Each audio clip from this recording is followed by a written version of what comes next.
Evening, everybody. I will call to order the May 14th, 2025 Planning Board meeting. If we could rise for the Pledge of Allegiance. I pledge allegiance to the flag of the United States of America and to the republic for which it stands, one nation, under God, indivisible, with liberty and justice for all. All right. We are missing, Mr. Varani is not here tonight. We cannot appoint anybody for him. It looks like the rest of the board is here, so we've got a quorum. I've got 8 voting members, Mr. Chair. Fantastic. Thank you, Mr. Rugg. Administrative board work. Kelly, you got anything? Yes, Mr. Chair. So the city of Manchester sent a letter to the town regarding a project that is of potential regional impact. It is located off of Sheffield Road in the area of Lucas Road on the Manchester side. And I'm just going to pull it up for you. So, as is true when Londonderry determines a project of potential regional impact, Manchester has the same process, statutory. So they notify the abutting communities potentially impacted, and the areas that you typically focus on are traffic, proximity to municipal boundaries, things of that nature. So I did review this at the staff level, and I provided a draft response to Manchester from the board. See if I can't find it. But essentially, the project in Manchester is going to be heard on June 5th at a public hearing. We did not receive specific information about a traffic study yet, so in the draft memo response to Manchester, I just requested that the city provide a copy of the traffic impact study, including trip generation estimates, traffic distribution, as well as clarification on primary and secondary points of access, and then other items related to traffic that may impact Londonderry. So if the board is okay with the letter that I drafted, I can go ahead and forward those written comments to the planning department and planning board in the city of Manchester. And then they'll see those at their June hearing for the project and keep us informed along the way.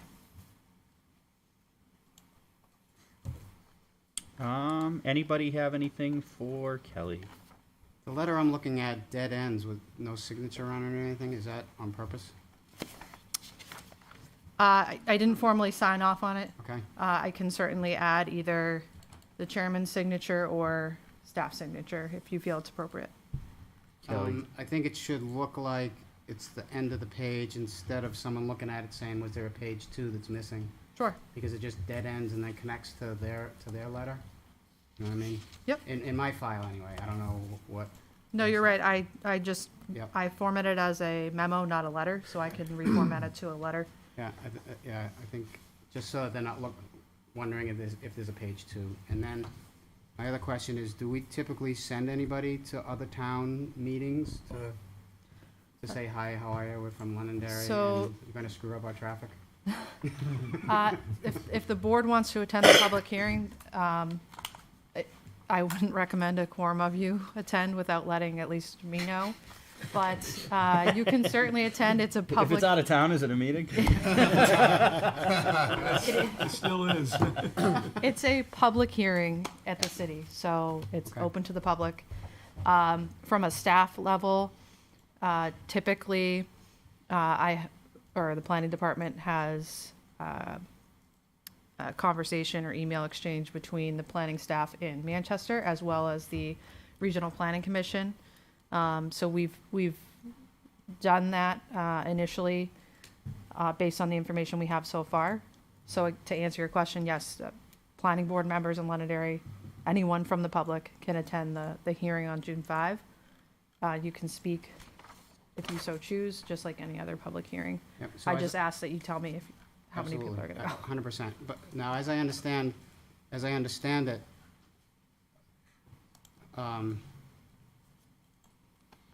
it's hard for me to say things nice. If they can do whatever they want, basically, whether it's screwing up Londonderry traffic or not, they don't really care, sometimes. That's one way to phrase it, sure. I They're can't re- phrase anything in a What nice they're way. required to do is follow the statutory process for regional impact determinations, which is what they're doing. Right. And what Londonderry and any other community that's impacted on a regional level, based on the specific criteria within the statute, which, like I said, is municipal boundary proximity, the traffic impacts usually like over 500 trips, things like that. What we do is we typically provide a written response. Right. In this case, you haven't seen a traffic study yet, so I have not. there's nothing to respond to yet. Correct, Okay. correct. Okay, thank you. Appreciate it. Anything else from the board? Cool. I'm all set, Kelly. All right, so I will, Did quite well. add my signature. Are you good with that, or do you Oh, want yeah, to sign it? that's fine. Okay, And I think this speaks to one of the things that we talked about last week. Yeah. Of there are things that we have zero control over, pretty much. Correct. What happens in an abutting town that's creating extra traffic onto our roads, whether they're state roads or not, they're coming through our town. You know, the example I gave last week was all the projects in Hudson and Nashua. and Nashua, right on the Londonderry line, where everybody's coming to exit 4 on Route 102 and creating an unbelievable amount of traffic. That's not our traffic. There's nothing we can do about that. And this, That's that pass-through traffic that's correct. commonly And discussed. this could be yet another one that we have no control over. But our citizens are gonna be screaming about all the traffic because of development. But Correct. But to go on the record, here is a case of cars that are gonna be on the Londonderry roads to pass through to get to Route 93 or wherever they're going, and we have no control over that at all. Doesn't matter how many thousands of units they built, which the Nashua Hudson thing was over 2,000 Was units. a ton of units, yeah. 2,000 units, if you add the ones to the east of Main Street in Nashua as well. And I haven't done a study, but it seems to me, if you sit out there in the morning, they're all coming from that direction to get to the highway. And it's not even Londonderry traffic, so I just wanted to beat that horse. Thank you for allowing me to do that. No, not a problem. Can I take And- a swing at the horse Absolutely. too? I mean, I that's like a your great. shirt, by the way. Oh, thank you. Oh, nice. That's a great point that Tony said, and I think, you know, in our spirited discussion about what we should do at council about this, whether buildings come first or whether traffic comes first, if we don't lay another brick in town, We're traffic's still still gonna get going to more be a traffic. problem and get worse. I agree. So I we totally need to agree. take care of that. I totally agree. Thank you. And you know, just to finish that, I think that is part of we are a town that abuts a highway that has 2 exits on it, soon to be 3. Granted, the third one doesn't necessarily push everything into Londonderry, but it will hopefully alleviate exit 4, but at the end of the day, that's the result of being a town that abuts a highway, you know? So, cool. Anything else? Ellie, anything else? that's all I have. John? Nothing. Kirsten. Fantastic. All right. I am going to switch these around real quick. I would like to do the lot line adjustment beforehand, so that we'll go to a new plan first and then we'll go to old business. I think the lot line adjustment is going to be a relatively quick conversation. So I think it would be appropriate to let the applicant and the owners come up and go through it real quick and keep moving. So, with that, I've got a public hearing on an application for formal review of a lot line adjustment to adjust the lot line between 2 parcels, 15 and 17 Welch Road, map 12, lot 89-12, and map 12, lot 83-16, zoned AR1. Joyce Doucette and Joyce Doucette Revocable Trust are the owners, and Craig Fowler is the applicant. Good evening, sir. How are you? Good evening tonight. My name's George Chadwick. I'm with Bedford Design. tonight representing Joyce Doucette. She does own both lots. Before we get too crazy, George, I am Sure. just going to check for completeness real quick. We do not have any outstanding checklist items on this application. I would be looking for a motion for completeness. Thank you. I'll make that motion, Mr. Chairman. I have a motion from Mr. Rugg. Do I have a second? I'll second that, A Mr. second Chair. from Lynn. All in favor, starting with Ann, please. Ann Champa, aye. Lynn Wiles, aye. I, Arthur Rugg. Aye, Jeff Penta. Jason Knights, aye. Sean Faber, aye. John Cruz, aye. And the chair votes in the affirmative. This application has been accepted as complete. All right, sir. Sorry about that. The floor is yours. No problem at all. So I am here to discuss a lot line adjustment tonight. With me is Joyce Doucette in the audience, as well as Craig Fowler, the contractor. So we're here to talk about a lot line adjustment, two parcels owned by Ms. Doucette. We're looking to adjust the lot line between tax map 12, lot 83-16, which is 17 Welch Road, and tax map 12, lot 89-12, which is known as 15 Welch Road. The parcels to be exchanged, parcel A is 3,384 square feet. That is to be given to 15 Welch. And parcel B, which is the one in the back of the lot, is 3,384 square feet, and that is to be exchanged to 17 Welch Road. If you've driven out there, lot 89, 12, 15 Welch Road is a newly constructed house. Ms. Doucette's gonna move from her current location into the new house. So the whole reason for the lot line adjustment is to give her a little more privacy adjacent to the side of the house, and that truly is the reason. Both lots are on septic and well. There'll be no change in lot area between the two parcels. And I guess with that, we're here to answer any questions. I think it's pretty simple. It's the easiest one we've had in a long time. Thank you. I'll start with town staff. I've got nothing. All right, I will, before I open it up to the public, I'll go through the board. Board, do we have any comments? Seems pretty straightforward, as Mr. Chadwick has said. Makes it a lot easier when she owns both properties, so. Absolutely. Seeing no comment from the board, I'll open it up to the public.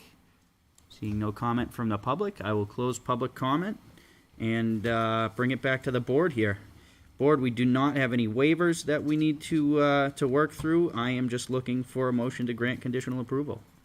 Mr. Chairman. Yes, sir. I'll make a motion to grant conditional approval of a lot line adjustment plan to adjust lot line between two parcels. 15 Welch Road, tax map 12, lot 89-12, owner Joyce A. Doucette, and 17 Welch Road, tax map 12, lot 83-16, owner Joyce A. Doucette, Revocable Trust, in accordance with the plans prepared by the Bedford Design Consultants Incorporated, dated December 17th, 2024, with the precedent conditions to be fulfilled within 2 years and prior to a plan signature, and general and subsequent conditions of approval to be fulfilled as noted in the staff recommendation memorandum dated May 14th, 2025. I have a motion from Mr. Rugg. Do I have a second? I'll second that, Mr. Chair. I have a second from Mr. Wiles. All in favor, please say aye, starting with Ann. Ann Champa, aye. Aye, Lynn Wiles. I, Arthur Rugg. Aye, Jeff Penta. Jason Knights, aye. Aye, Sean Faber. John Cruz, aye. And the chair votes in the affirmative, and you have conditional approval on your lot line adjustment. Thank you very much. Thank you, folks, very much. Have a good Appreciate your night. time tonight. All right, moving on here, we are going to get into old business. We have a public hearing on an application for formal review of an 8-lot subdivision, along with associated site improvements and waiver requests at 23 Wilson Road, map 16, lot 9, and map 18, lot 24-5. Excuse me.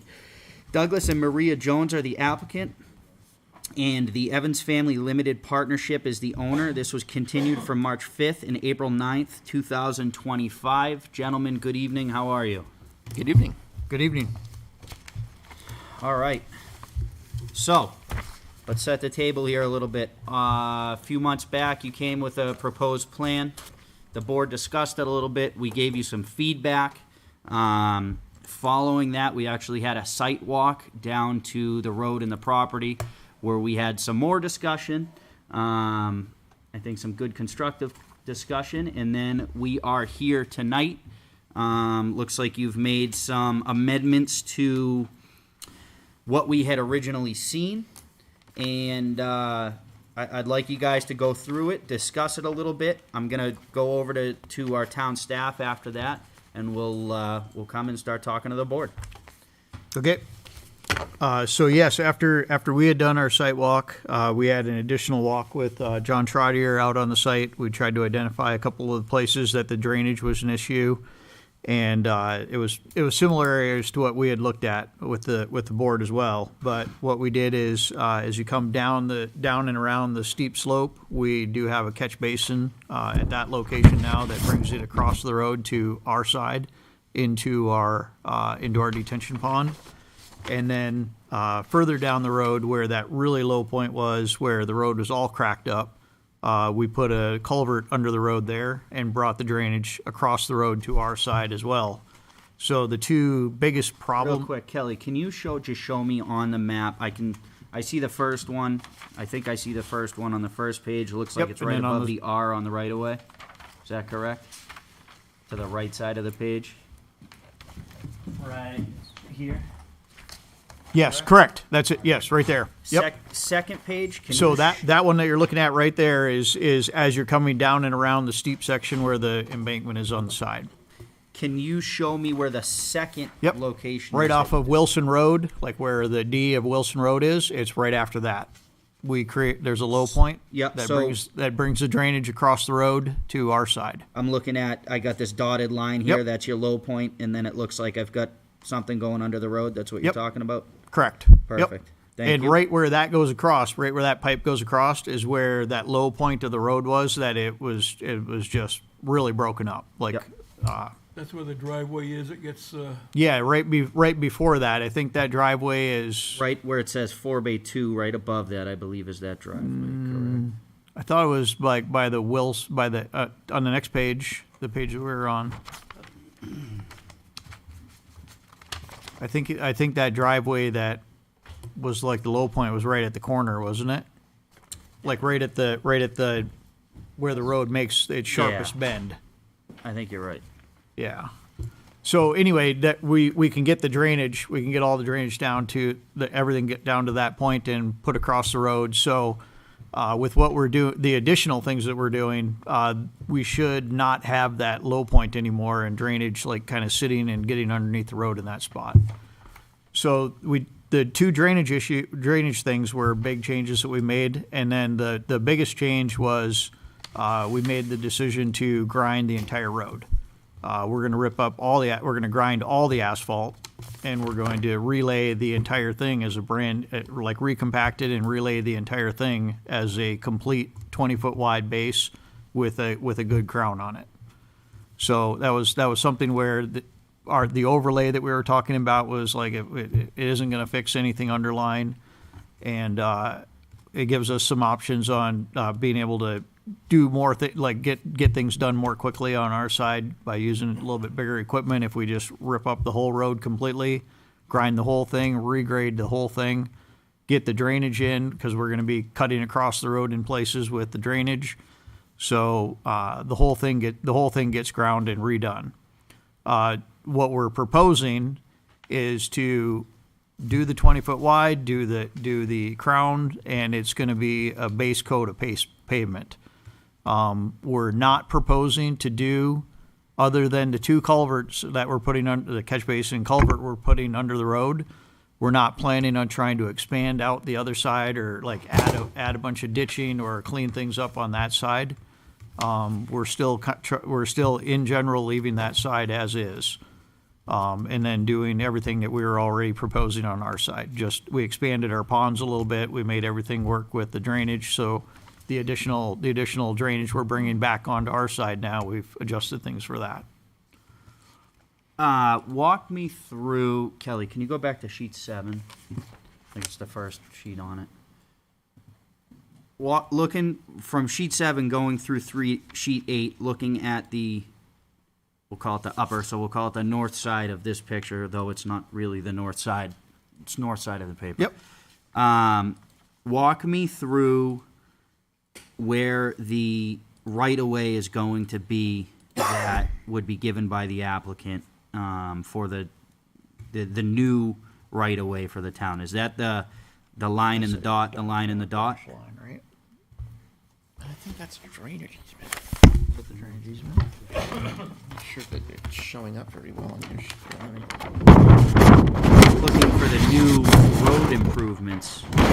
I'm looking at what the easement looks like. The dark line you're looking at, John, is the easement line. And then the right-of-way is down here.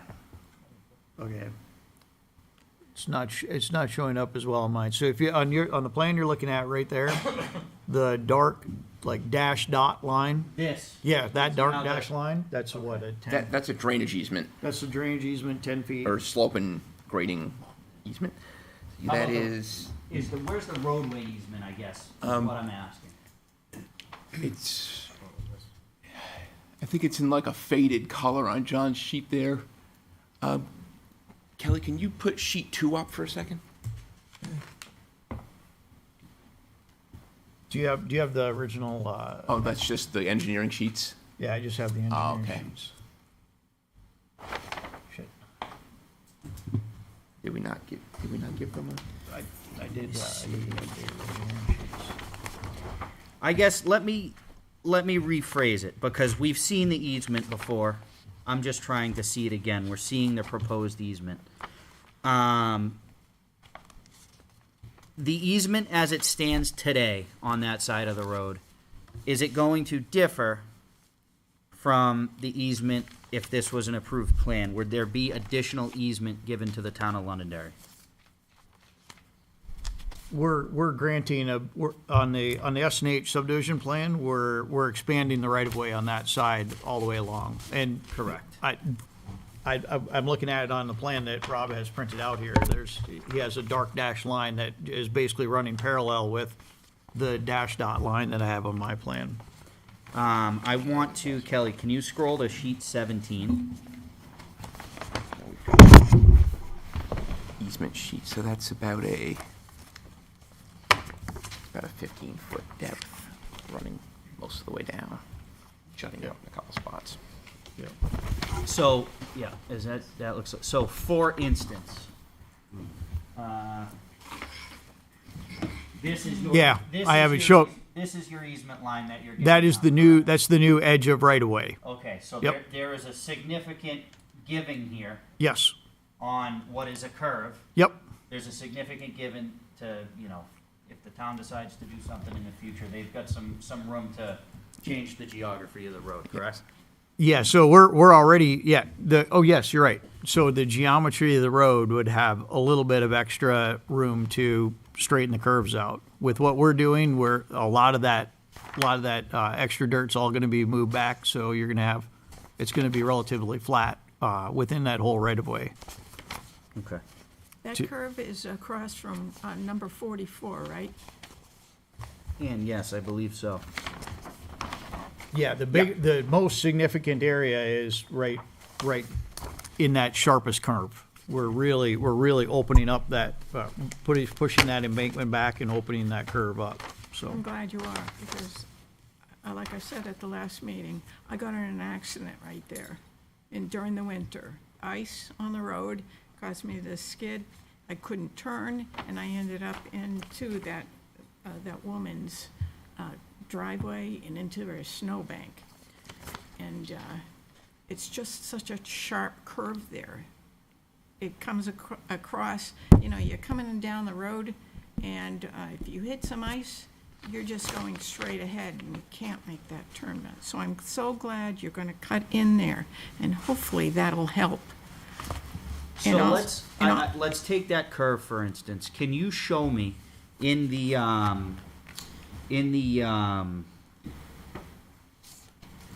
which one of these cross sections has that easement on it? Or excuse me, not that easement, that curve. Which one of the cross sections in your plan? Can you give me what sheet number it is represents where that curve is, so we can discuss a 17? little bit about existing and proposed improvements. 17.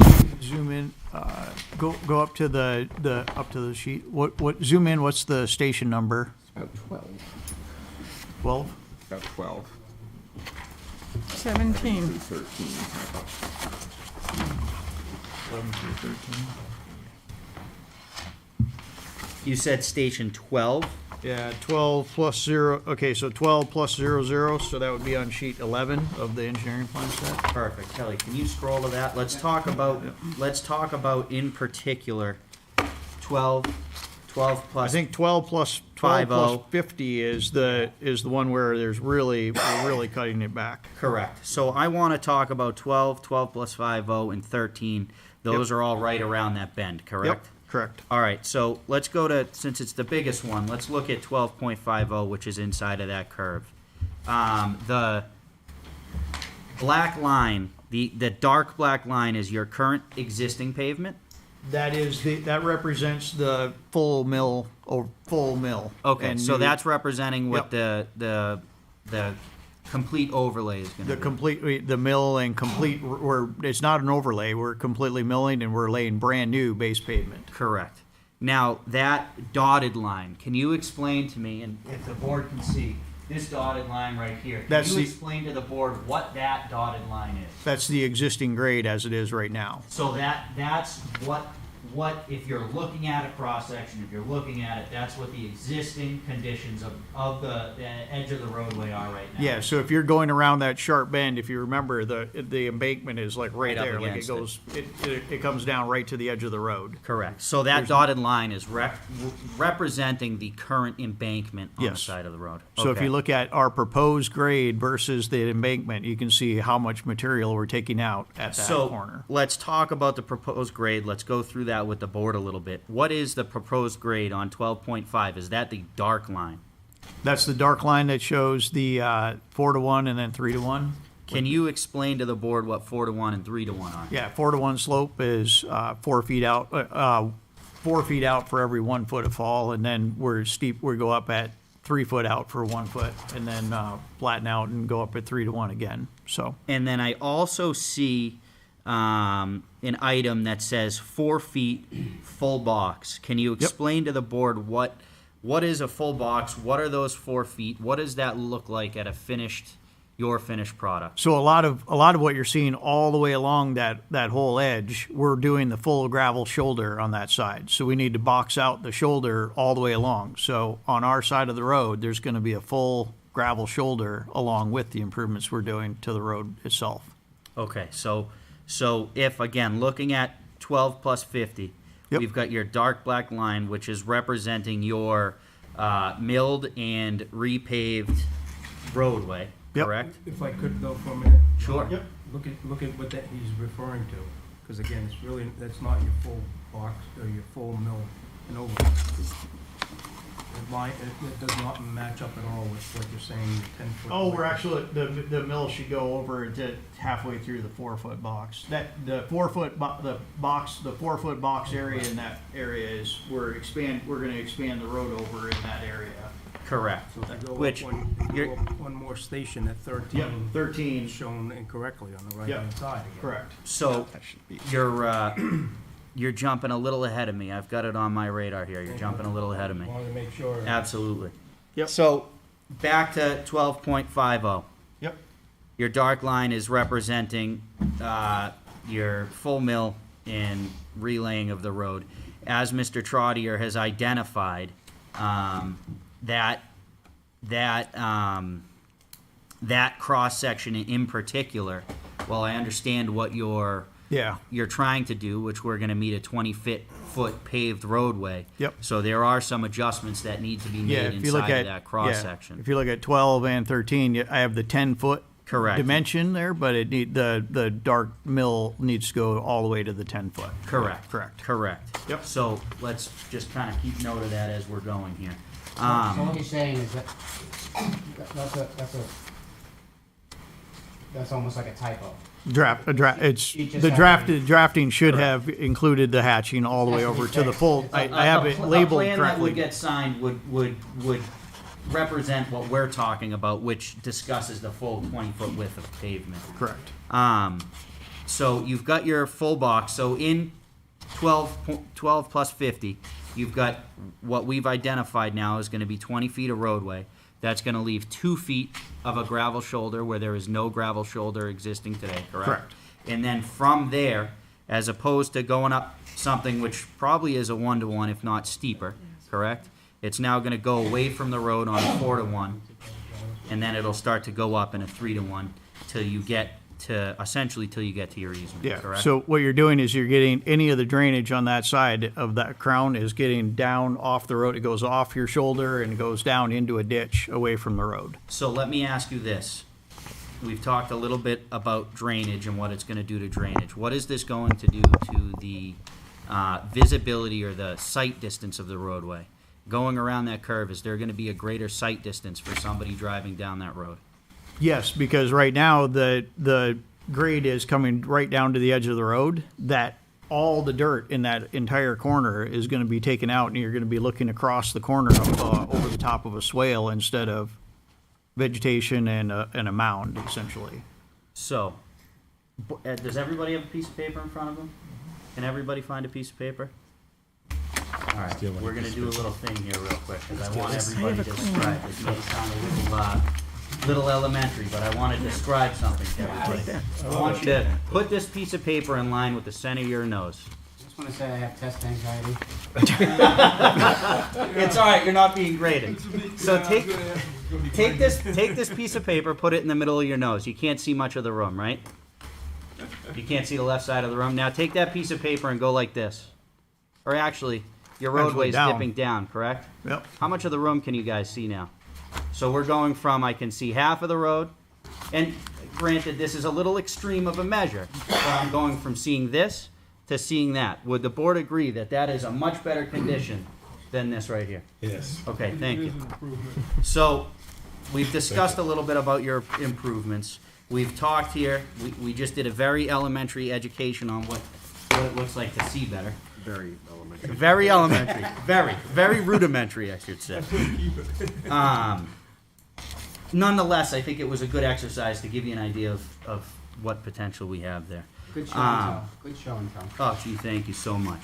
I do see, talking a little bit back to what Mr. Trottier was talking about, it go up to, I want you to go to 15 plus 00.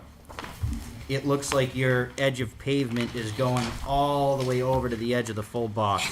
I would assume that edge of pavement should be at the edge of the 10 feet, correct? So this is more of that Yeah, it should be typographical Should be type at the 10 error. foot, because there should be, on all cases, on every one of these, there should be a full 2 foot of gravel off the end of every one of them. Fantastic. So without going through all of these, I want to get to the understanding that a signed condition plan is going to represent asphalt inside of the entirety of the 20-foot marker, correct? Correct. Fantastic. All right. I'll let you guys keep going. I know I've gone off on a tangent here. I have a question, Mr. Chair. Yes, sir. If they're putting binder down, does that mean the town is responsible for the top coat, or? Talk to us about that. What does that look like? Charlie can talk to that. If you can just put a mic up on the thing and have Mr. Evans, if you could come up and speak a bit on, My name and address, you all set? yes, please. Charlie Evans, 22 Goonan Road, Hooksett, New Hampshire. When we came back here last fall, we weren't proposing to overlay the road, just proposed to patch it. So I'm looking at it, and we heard the concerns of the board, so we decided to come back this spring and agree to overlay it. After the site walk, it became apparent that overlaying is a pretty poor Band-Aid. So what we proposed is to have Continental Paving come out, grind the existing pavement, grade it, and put a sound spec binder course of it. And we'd like the town to partner with us to take care of the top coat. It can be done, I mean, realistically, it should probably wait a couple of years till all the construction's done anyways. to put the top coat on. And then if the town wants to do anything on the drainage on the east side of the road, over and above the two cross culvert and catch basin want to give them, I mean, the town can do that at their leisure. We think the road has been, we know the road has been ignored for many, many years. Situation has been made worse by all the approvals of the building to the north. It's a cut through, the road's a mess. It's been, there's no question about the safety issue. And we just feel that we're giving the town probably about a $400,000 gift in the work we're proposing. So we don't think it's unreasonable to ask the town to be a minority partner and pitch in for the finish coat. And if they want to grade the other side of the road, they can do that at their leisure. So I want to, we, the planning board, are not in the business of telling the town what to do in terms of their maintenance and their improvements. So it's not something that we could recommend or condition the town installing a binder, not vinyl coat, final wearing course or anything like that. Well, I understand what you're saying. It's certainly not something we would be able to condition. We cannot spend the town's money. That said, I think it's worth the board to listen to and consider, which we've got a little bit of time before we get into deliberation, but this is a very good point that you're bringing up, is the applicant is proposing to install this road as a binder coursed road, and that is the final course that they are willing to put on. I think we need to deliberate that a little bit as a board. Ultimately, it would be up to the town and the engineering department or public works or however their roadway maintenance goes. It would be up to the town if we so condition this application without a final wearing course. It would be up to the town to make that decision to see if they'd like to make that additional maintenance. So there would be nothing that we could condition on the town of London for the planning board side. Mr. D. How many feet is it, please? that you can 1,700? grind up? 1,700? 1,700 Yep. by 20 feet. Yep.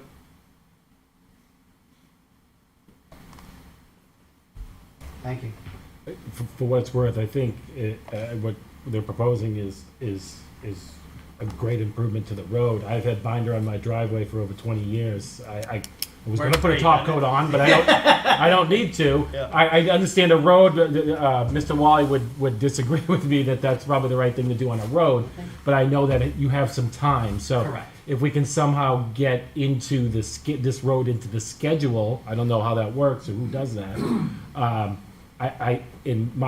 Personally, I would think that would be acceptable. I think they're doing a lot to the road, like you said. I don't know how people drive that road as it is. So Yeah, and I don't disagree. Again, it is not in our purview to tell the town what to put on their maintenance schedule. whose purview is it? Town council? I think the council could recommend, but ultimately, I mean, you have a road maintenance schedule? Like do you know what roads are getting work done on this year? Yep. You know, what are they? Winding Pond, Sims Drive, Kit, Kim. I think did you just do Gary? Did Gary just get done? Correct. Yep. Yep. So it would be something that, down the road, if the Public Works and Engineering decides they would like to do maintenance on this or perform that would be when it would happen. But again, what I'm getting at is it doesn't come from us. Have we ever been delivered a road that's just binder before? No. Generally speaking, Because we'd be worried about the precedent as well. let me answer the first question first. Hold on. Generally speaking, no. Or no, we have not accepted a road that is just binder. We have allowed phasing where, parts of a development could become occupied and there still is just a binder coat on, and, the wearing course, correct me if I'm wrong, John, would become part of, in order for them to get their bond back, they need to complete the wearing course, so on and so forth. So, yes, or final, whatever it is, wearing course. Precedent. Personally, I'm not terribly concerned about precedent. I don't think there is I have spent a lot of time over the past few days seeing as my trip got canceled, driving around this town and really looking at the roads in Londonderry. There are a handful of one-way roads in Londonderry, this being the longest. The other two are McAllister Drive, which is where Hepworth Memorials is on 102, and the other one right across the street, which is equally as small, is that turn into Buttrick Road. When you're at Superwalk, you turn right and you go down the hill there. Those are really the only other two one-ways in Londonderry, with the exception of the airport, but it's the airport. I don't think we're setting a precedent here. This is not a subdivision going in on a roadway that has not been installed. If we were doing this for a subdivision, 20-lot subdivision where there was no roadway, I would be very concerned about precedent. That being said, there really is no other one-way road in this kind of condition with the history of Auburn Road in the town of Londonderry. So personally, I'm not too concerned about precedent. I think this is a unique circumstance. Well, at least they're leaving it better than they found it. Correct. Jeff, you sounded like you wanted to say something while I was talking. Do you have something? I was just wondering, are they through with their, No, they still have a doing bit the more. presentation? Yeah. Yep, So, maybe we, have them finish the. Yeah. And then we absolutely. can go into. So if you folks want to keep working, What's well, if you'd like to continue presenting, I think we're most of the way through. I mean, we had talked about everything before, and we kind of gave you the rundown of all the new things that we proposed since the last meeting. We've gone through the design review checklist, the third party review. We've tried to address everything we possibly could with it. There's things that we said that we wanted waivers. There are a couple items that the comment from the review agency was it doesn't meet town standards, so we're not going to review anymore. So there isn't even anything there. In theory, there would be something to address, but there isn't. So it's a little bit of a hybrid review, as we discussed in the beginning. We knew that the review would come back saying it doesn't meet a lot of the regulations. So I guess it would come down to a discussion with the board on item by item, like if you need more waivers, just making sure that you guys have everything you need, that we've supplied everything you need to be able to rule on the application. Kelly. I just want to clarify something. The review comments dated March 5, in the response memo provided by the applicant, those review comments are in response to that March 5 submission. The plan set that you have in front of you this evening was submitted, I believe, last Thursday? Tuesday. Yeah, Tuesday last week. Yes, That correct. did not go out to third party because of the ongoing discussion at the board level. And staff did not do a thorough review as we normally would, again, because the direction of the board is essentially kind of the opposite of how we would typically Correct. conduct a review, which is against a two-way road standard. So I Correct. just want to make clear that there is no official staff review and memo, and there's no official third-party review and memo for this set you have in front of you. Correct. That said,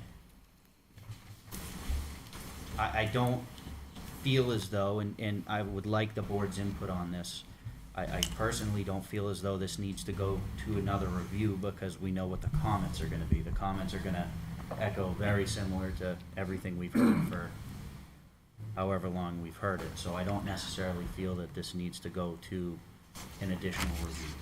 Would the board agree with that? I would like to see what Mr. Trotter thinks if he You like. better be careful, Jake, because again, Right. like he's saying, there's a lot of town standards that they're not addressing, they're not meeting. So, in my opinion, I think staff, Kelly would agree with me, they need to request those waivers so that the board can formally address those waivers and either grant them or say, So you're saying the waivers from the March 5th? Well, I wouldn't go there, Jake. because So I again, guess- Some of the stuff that they pointed out, it's half-baked. So- These plans are not ready for being acted upon, in my opinion. Why? You just saw so where is the width of the road? Correct, Right. we're identifying these, but what, Yeah, so you know. he needs to look at each of these sections. Yep, There's 1,700 feet of sections. yep, So again, so what happens with each of those sections? Yep. So they're showing that it's going beyond where is the 10 feet? correct, and So it's- I it think doesn't that's make any part of what sense. tonight is gonna be. I'm prepared to go through this section by section, because I don't think there needs to be another review of this. I'm prepared to go through this section So by the- section and discuss it with you, and see how the board feels. The only, just from a procedural standpoint, I just want to make sure, that this is why I made the comment a few minutes ago about the review. The comments that you have in front of you from town staff are from a different plan set. Different plans. So Fair. the waivers represented are based on A different our plans. read of that plan set. Yep. So if there are additional waivers, We wouldn't have staff them identified. doesn't have them formally requested, That's which we fair. typically require, and I guess I would want to be certain that the board is acting on all necessary waivers, That's fair. because We'll be if back you here don't, again. we'll have to do, regardless of whether you apply a one-way, two-way road standard, whatever, when we have to review the final plan set, we have to review it against something, and if there's a missing waiver that we missed through this discussion, it may have to come back to the board. I'm not saying that's gonna happen, Yeah. I'm not saying, Yep, which I is just wanna point it understandable, out. Which is understandable. but, you know, the board you can go through, like you said, the plan you have before you, sheet by sheet, and I just ask that you're very clear about what you're voting on, whether it's a waiver or the overall approval. That's fair. All right. Well, I think we need a most recent set of waiver requests, so we have something that has some, meaning to it I would that think we can work on. on the waivers we know of, no? The ones we don't. It might not be waivers anymore.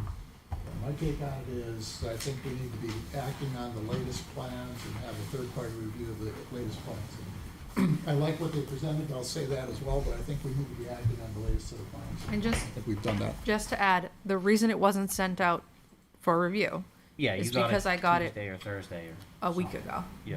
Yep. Yep. so. Would it be, would it be acceptable that it could that it would take a month to review those, or how long does that usually take? So I actually directed our third party to hold until this discussion, because we need to give them some direction as to how to review this, because right now, as the letter that you have from March 5 says, they're reviewing it against our current standard. So, That's what I'm saying. That's why I Right. don't understand the point of the review. We're reviewing against a standard that means nothing in this case. Nothing. So then, Jake, give us some direction. What do you want? 20 feet of pavement? That's Yeah. all you want? Nothing on the I east want- side? I want to go through Jake, this. let me finish. Yep. 20 feet of pavement, no improvements on the east side, with a catch basin, or 2 catch basins, that's it. I want to On go their through. side, I let me want to finish, go through please. this line by line, and I want the board to come out with a conclusion, because I feel as though another review is going to come. What are they reviewing against? To your point, they're reviewing against a standard that is not applying here. So why are we reviewing it? It makes no sense. I understand what you're saying. We're identifying waivers, this, that, and the other thing. There are no, to me, there aren't even waivers to review, because there isn't a, we're not reviewing it to anything. think We you're- keep reviewing it what to you're a getting standard at that's a is moot you're point. Why are you're we doing it waiving- for the 5th time? you're waiving The regulation. any regulation relating to a two-way road standard. Correct. And I want to go through this line by line. I want to talk to them, I want to talk to you, and I want to come out with a plan for this, because I've seen this for my entire time on this planning board. Mr. D. Thank you, Mr. Chair. So one thing I would like third party to look at, or somebody to look at, the applicant said that, and I'm gonna paraphrase, so please correct me when I make a mistake, because I do that. But the applicant said that they made the ponds a little bigger, and they had to do this and they had to do that because of the 2 drainage culverts. that has not been reviewed, correct? So that alone, I would want to make sure that it's okay by somebody, because that's not my personal strength. And that is, regardless of whether it's a one lane road or a 2-lane road or whatever it is, drainage is drainage is drainage. It's either gonna work or it isn't gonna work.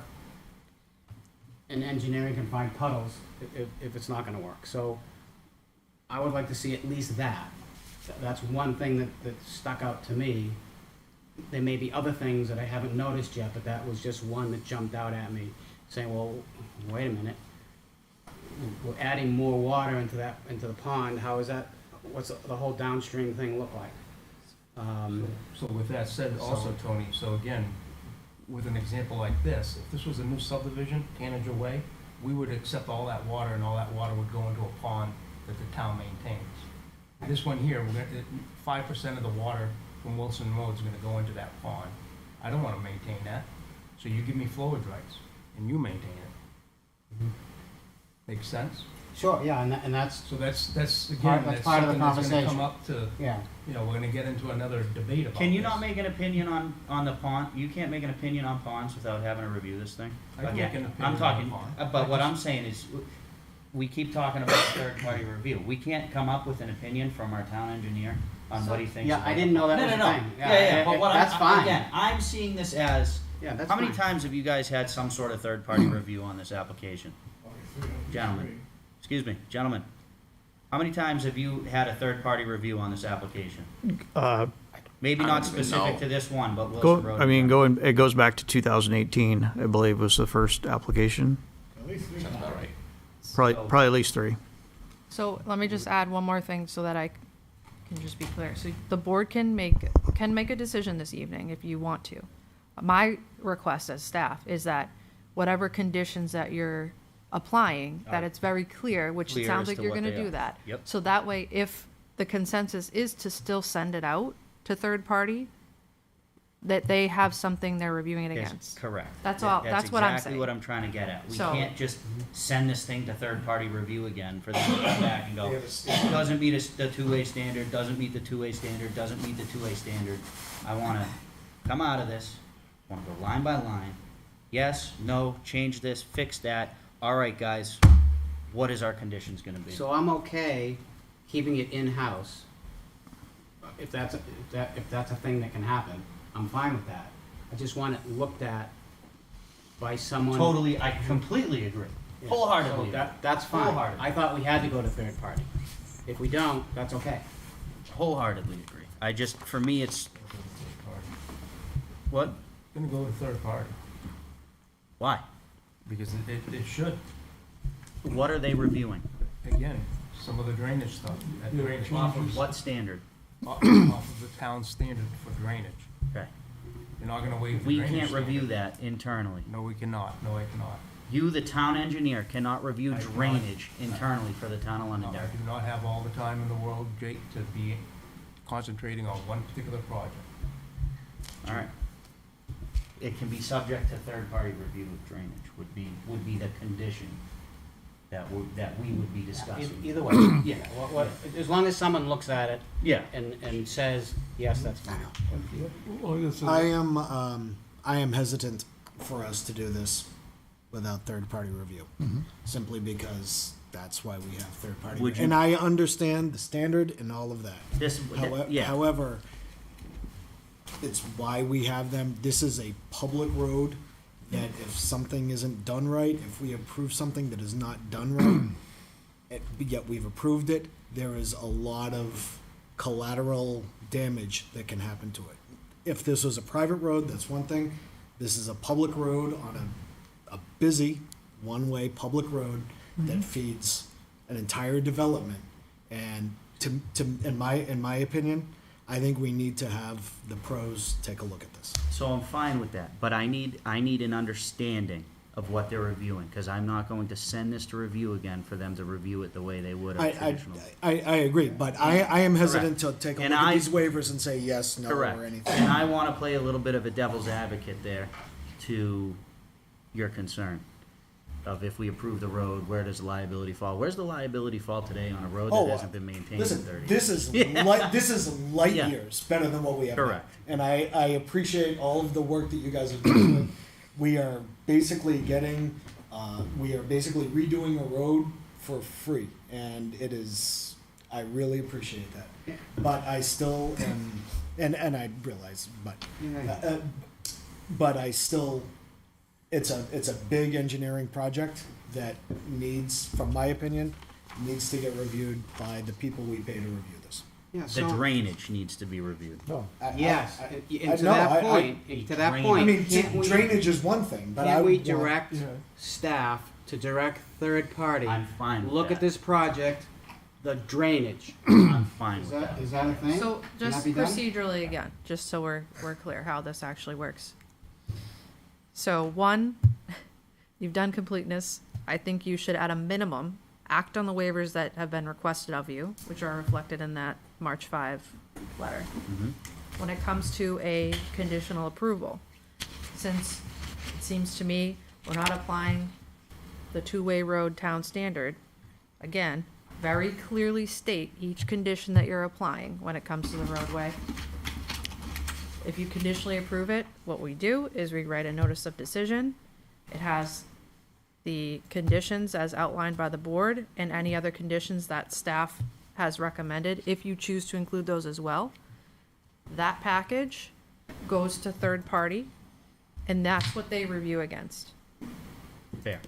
So That's fair. that's the process that we would do. That's fair. All right.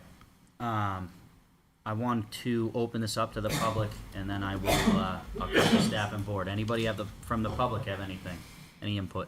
But again, though, there's more comments. Seeing none, I will close public comment. All right. Let's start with staff. I don't really, if you have an opinion, opine away. If you don't, that's fine as well. Just asking that you act on the waivers that are requested at a minimum. Where are they? I can't find them. They're in, it's under Wilson Road, response letter 5-5. Mr. Chair, I think if we go through the waivers one by one, we can see which ones apply. And is it possible to have this reviewed as a one-way road and not a, No, because we don't have a standard to review it who against. makes the standard for The one-way? town would need to create a regulation, so then we have something to create, to be able to review against. Can we ask, after this project, can we ask for them to create a standard? Absolutely. Yeah, Absolutely. because we clearly need one. I don't know that they'd come up with one, but we could ask, for sure. I mean, I got ChatGPT. if you want to- But again, we'd be coming up with a one-way road standard, and we have a couple hundred feet of one-way road. left. Originally made the subdivision application.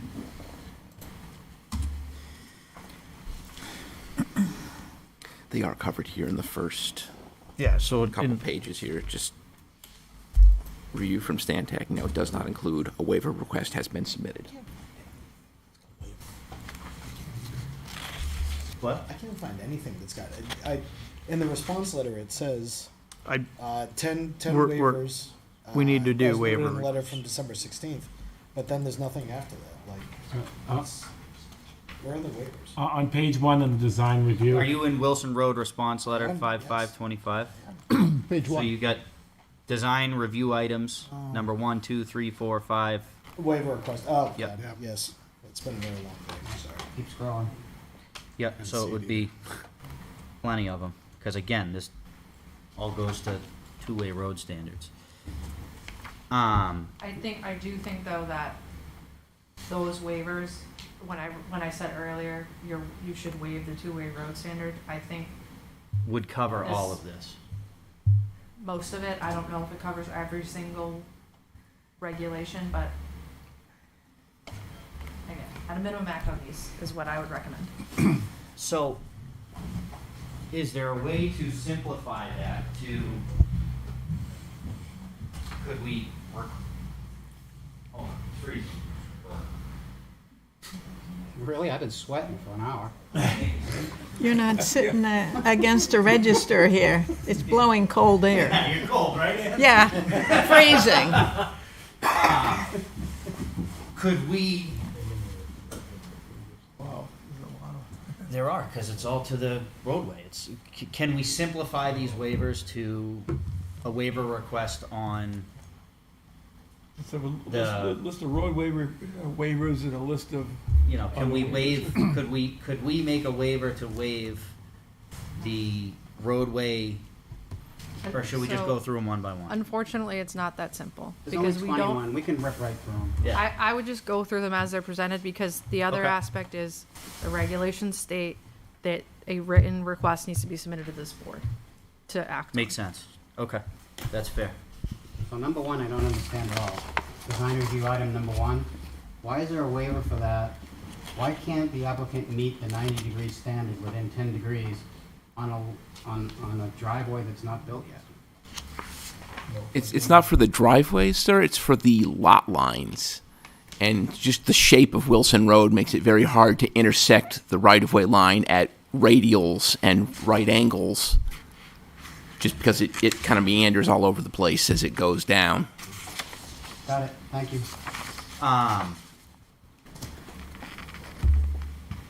Does the board have any questions that are sticking out to them right now before we start to maybe deliberate some of these waivers? You wanna keep talking about the road? That's what I'm asking.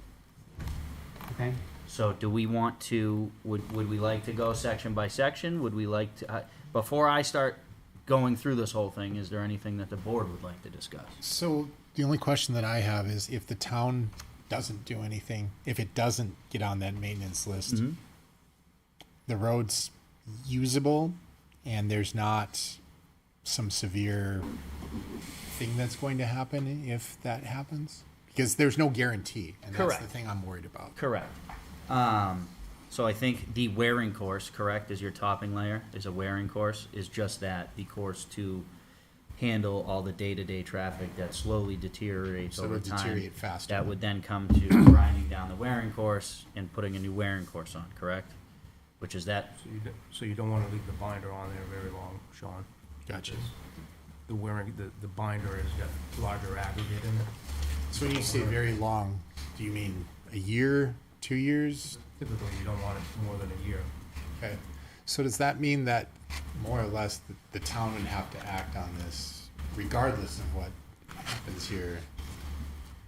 I would say, given, if we are to accept this as a binder course, it would be in the town's best interest to add this to their, I don't know what their maintenance schedule looks like, or as you heard, John has a list every year. It would be in the town of Londonderry's interest to absolutely put this as a priority on that list. Okay. I think I can help with that.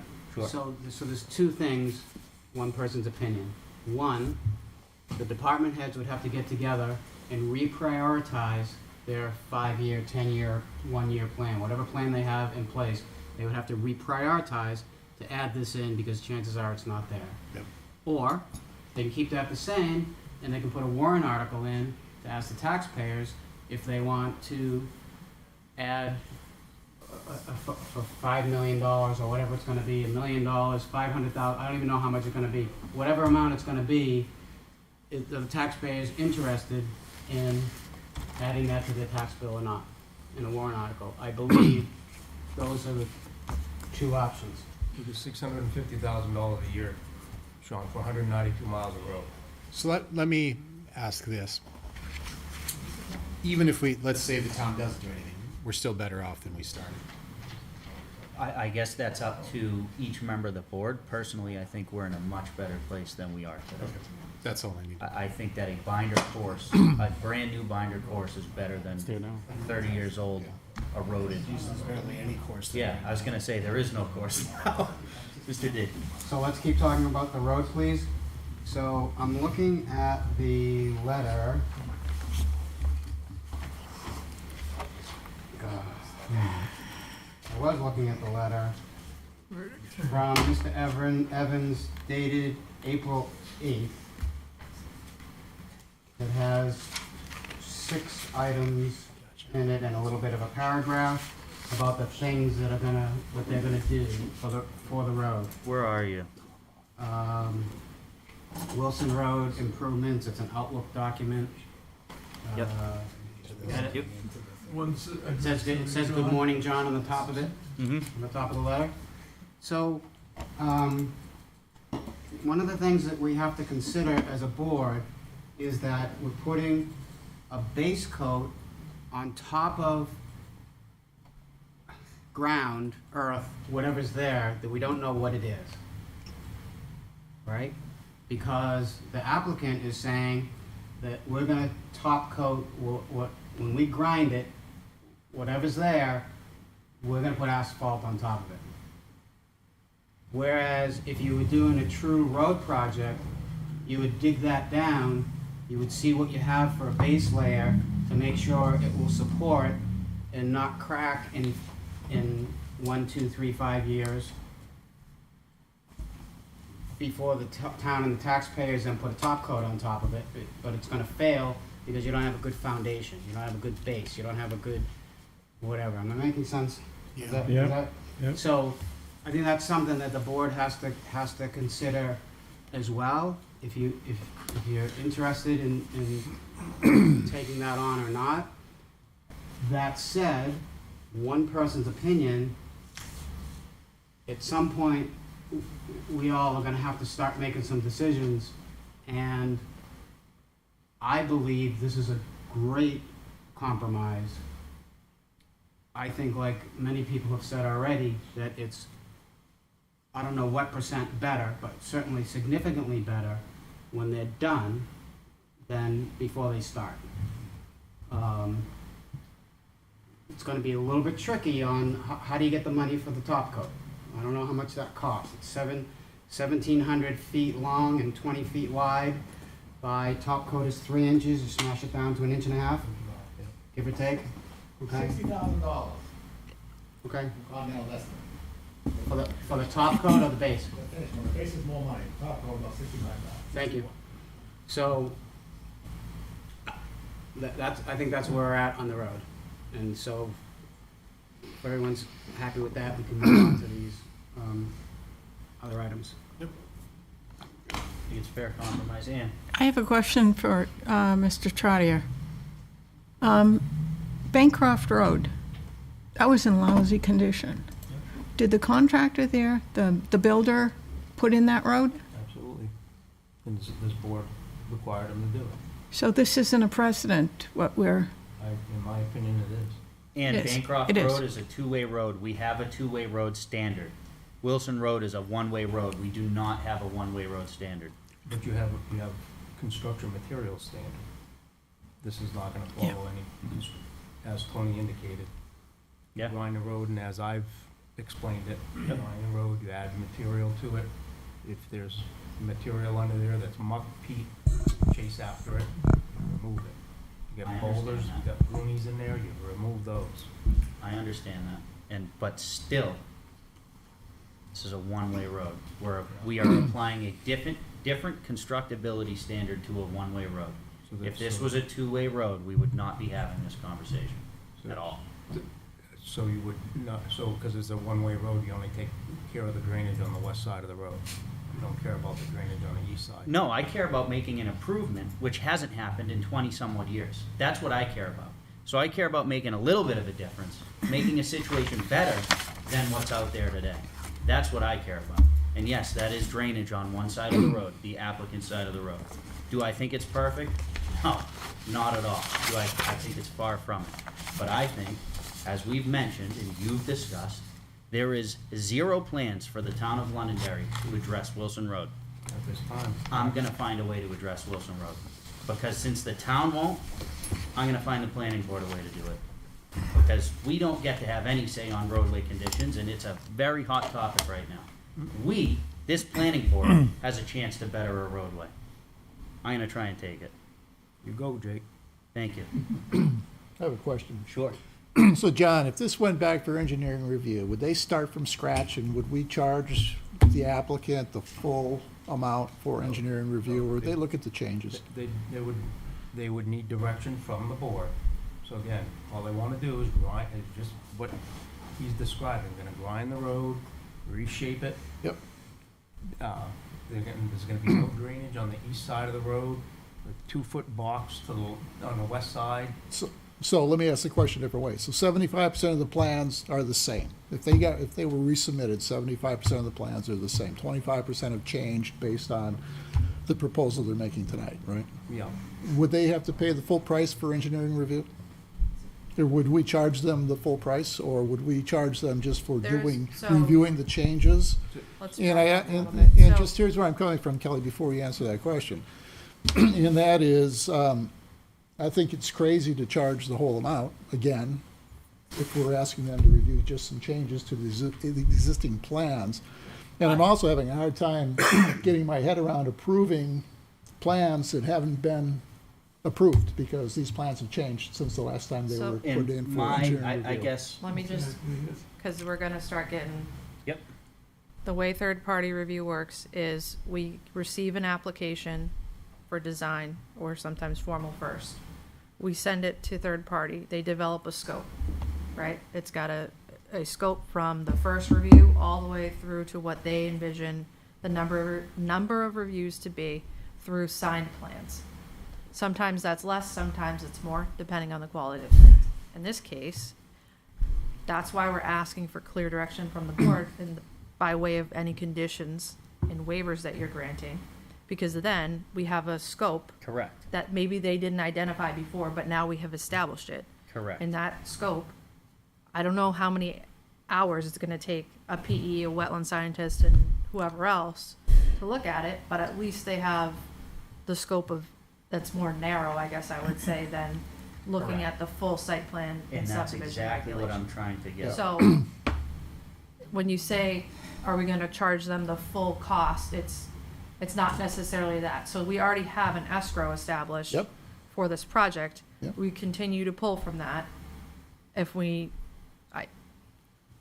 So, I'm hesitant to say we won't need more, but yeah, so what I'm hearing is, we really, and I think we need to ask to have the third party review the changes being proposed. Because I really think we need to be approving the But- latest set of plans that have been reviewed, and we're not doing that So tonight. the only issue to that is if we ask the third party to review the changes that have been made, they're going to review them off of a two-way road standard. I understand that. We need to condition it as to exactly Yeah, what we would like them to Right. review is what we need to get down to. and I'm good with that, but I It's think usually we, subject to final engineering review. We need it subject to, yep. And I'm good with that, but I No. think we need that third party review against the final set of plans. that's fair, And that way we know what we're deviating from, or we know what we're approving to. that's fair. Because like you're saying though too, Lynn, you know, it didn't take me very long to look at these plans and they're already, it's wrong. So Yeah. again, if we send these plans to them today, they call that out like that. Yeah, so my point there was the review won't be from scratch again. I mean, it's silly to think No, that. it won't, but again, No. what ends up happening though is that these firms are one-man shows. Yeah. So there is nobody else to check on this stuff. So as soon as he does something to this, it goes to Stantec or our third party, Yep. and they're doing the QA for him.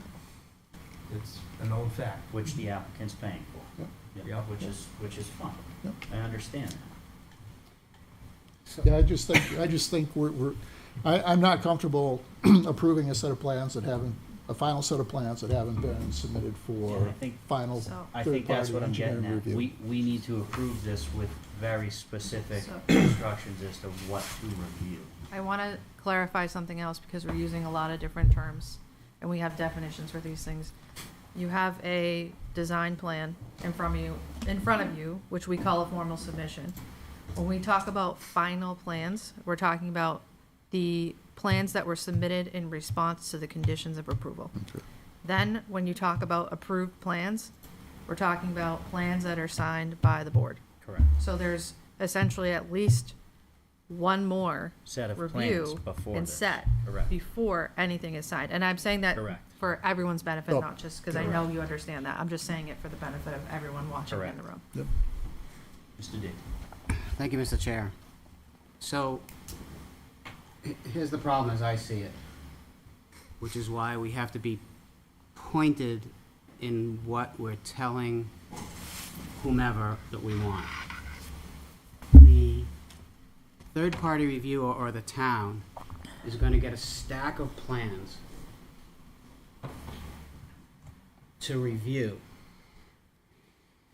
In order to figure out what's changed, the reviewer is gonna have to start from page 1 and make sure nothing's changed on page 1. He's gonna have to look at page 2 and make sure nothing's changed on page 2. And then, you see what I'm saying? So, how do you propose, because it could even be a different person that's looking at it this time than it was the last time, right?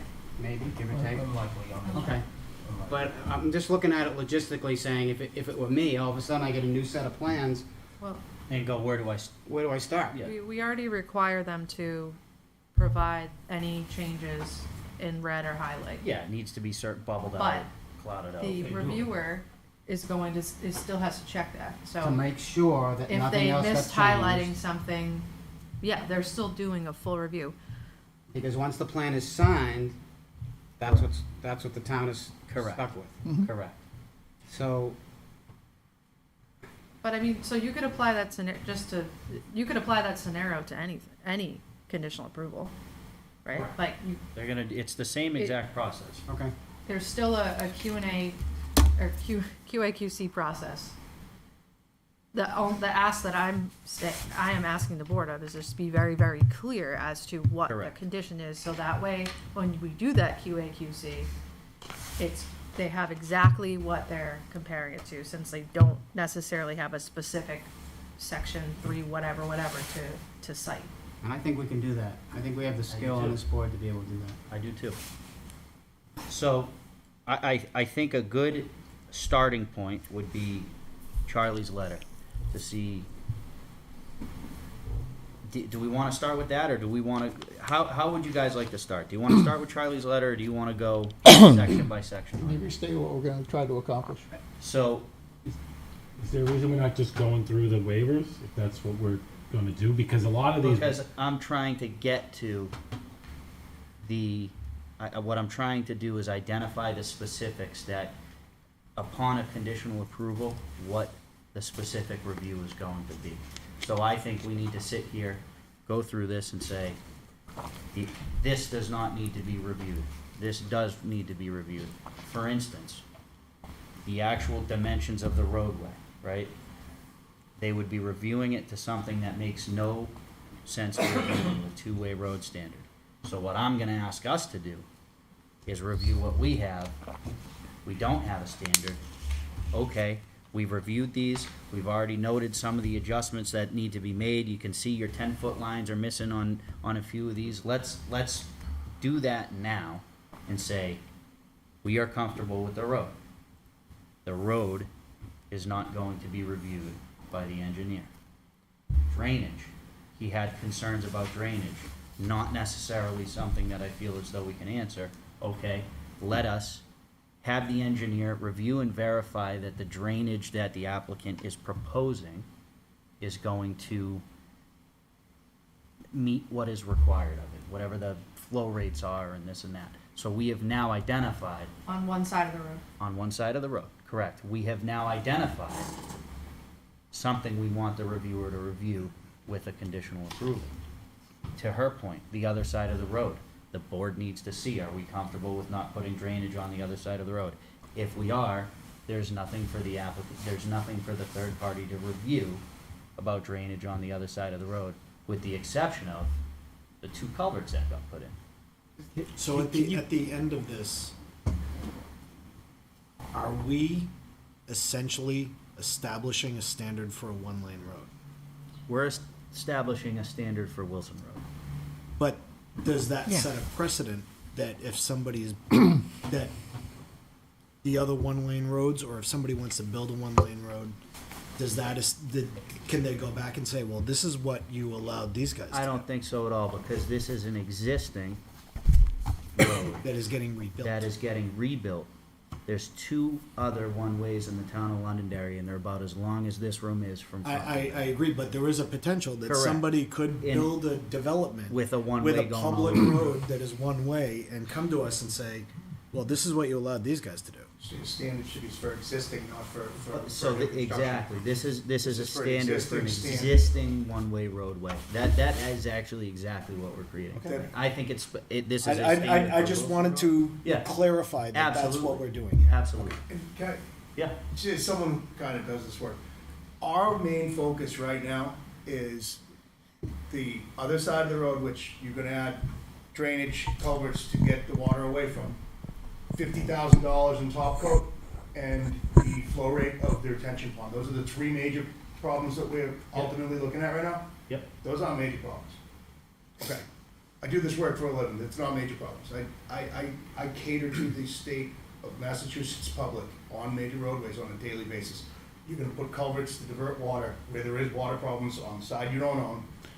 And now our biggest problem is to be end of the flow, right? We can, this should be we should be able to, yeah. Correct. Set a standard. Correct. Mr. Chair, Yes. are we able to direct them directly? Because when I've worked with engineers in the past, I've asked them to do specific things, but they still look at everything. I mean, Well, can we be very specific with them to only look at? Yes, and just to Okay. be completely transparent, everyone loves that word. The contract with third party and Stantec is with the planning board. It's between the Correct. planning board Correct. and third party. Correct. We have staff that Is the are middleman. professional staff, you pay us to do Correct. this, that we communicate based on our regulations, which are the planning board regulations. Correct. As to what they review, that's encompassed in the contract. But yes, the planning board has the ability to have say and give some direction as to what that details. I am gonna say one thing about precedent. Planning boards do set precedent. If someone comes forward in the future with a one-way road, similar situation, they have the opportunity to make an argument based on this discussion or any other discussion that may have been had all the way back to 2000, whenever this started. So just keep that in the back of your minds. That applies to any conditional approval, Correct. any approval or discussion that you have in this, Correct. in this setting. Correct. So yes, you always set a precedent when you make a decision and have any type of, you're a quasi judicial board when you make decisions like that. You're setting some level of precedent, and anybody in the future has the opportunity to raise that point and try and make a case for, you did this in situation A, why aren't you doing this in situation B? Correct. And we need to make sure that we can defend it at that time. Correct. And I think to that point, Mr. Chair, I think the caveat would be, in our discussion and in our written format, we're gonna add the phrase "to an existing road," or "because it's an existing road," or whatever. So to make it very, very clear, as many times as we can write that phraseology, so that somebody coming in with a new development, making a one-way road, can't say, well, look what you did. And we can say, Yes, but you have a new road, that was an existing road. Correct. And I think we would have some standing. I think if you enumerate the specifics for this, that couldn't be applied to any other road, you're probably on safer ground. So let's play this out on how we would make these conditions. So my thought is, step one, we go through our plans here, you know, from page 9 to 13 maybe. 9 through 13, 9 through 12, excuse me, which discuss cross sections of the roadway. And we as a board need to make a decision on, you know, 1 plus 58, begin construction. Is the board comfortable with that cross section? B, the first thing I see, you guys are missing your 10-foot delineations, which are 20 foot all the way across the road on there. So that would have to be identified and adjusted to what we've discussed tonight before you can get a signed approval on a plan. And go through these one by one, get through there. From that, personally, I think we have addressed the roadway. The other question, this point, it was 3 questions: roadway, drainage, I'm not confident that we can necessarily completely answer, and do feel as though we need to specify exactly what we would like the engineer to review on the drainage. And from there, the board needs to look at the binder coat versus wearing course conversation and make a decision on that as to how the board would like to proceed with that. From there, we can now create conditions where they're needed. We can address waivers that are in here now and vote on a conditional approval with all the conditions that are noted. An example of, again, this might, it's backwards, but it's not. Through the third-party review of the drainage, say the drainage doesn't meet, X, Y, and Z, that would have to be, there's one or two things that could happen. The client, the applicant can say, okay, we will meet this condition, we will meet what has been noted, or they can say, we would like to go to the planning board and discuss waiving this. So even if there is something inside of the third-party application through discussion of drainage that maybe the applicant doesn't agree with, if they don't agree with it and they don't wanna meet that condition, then it has to come back here, and then the board can say, meet the condition or waive the condition. So it's still going to end up back in the board if there's any of these items that through this review are identified as something that would say they're not meeting this requirement, they would need a waiver from this. The applicant has two choices, meet the requirement or come back to the board. So if there is an issue, we see it again, it comes back to this board. And that's why we need to come out of here. I know we've said we're a little uncomfortable making decisions on approvals and whatnot. We need to almost come out of here with the approval, so that way we can get to this next step. So let's make a distinction between drawing errors and engineering errors. Sure.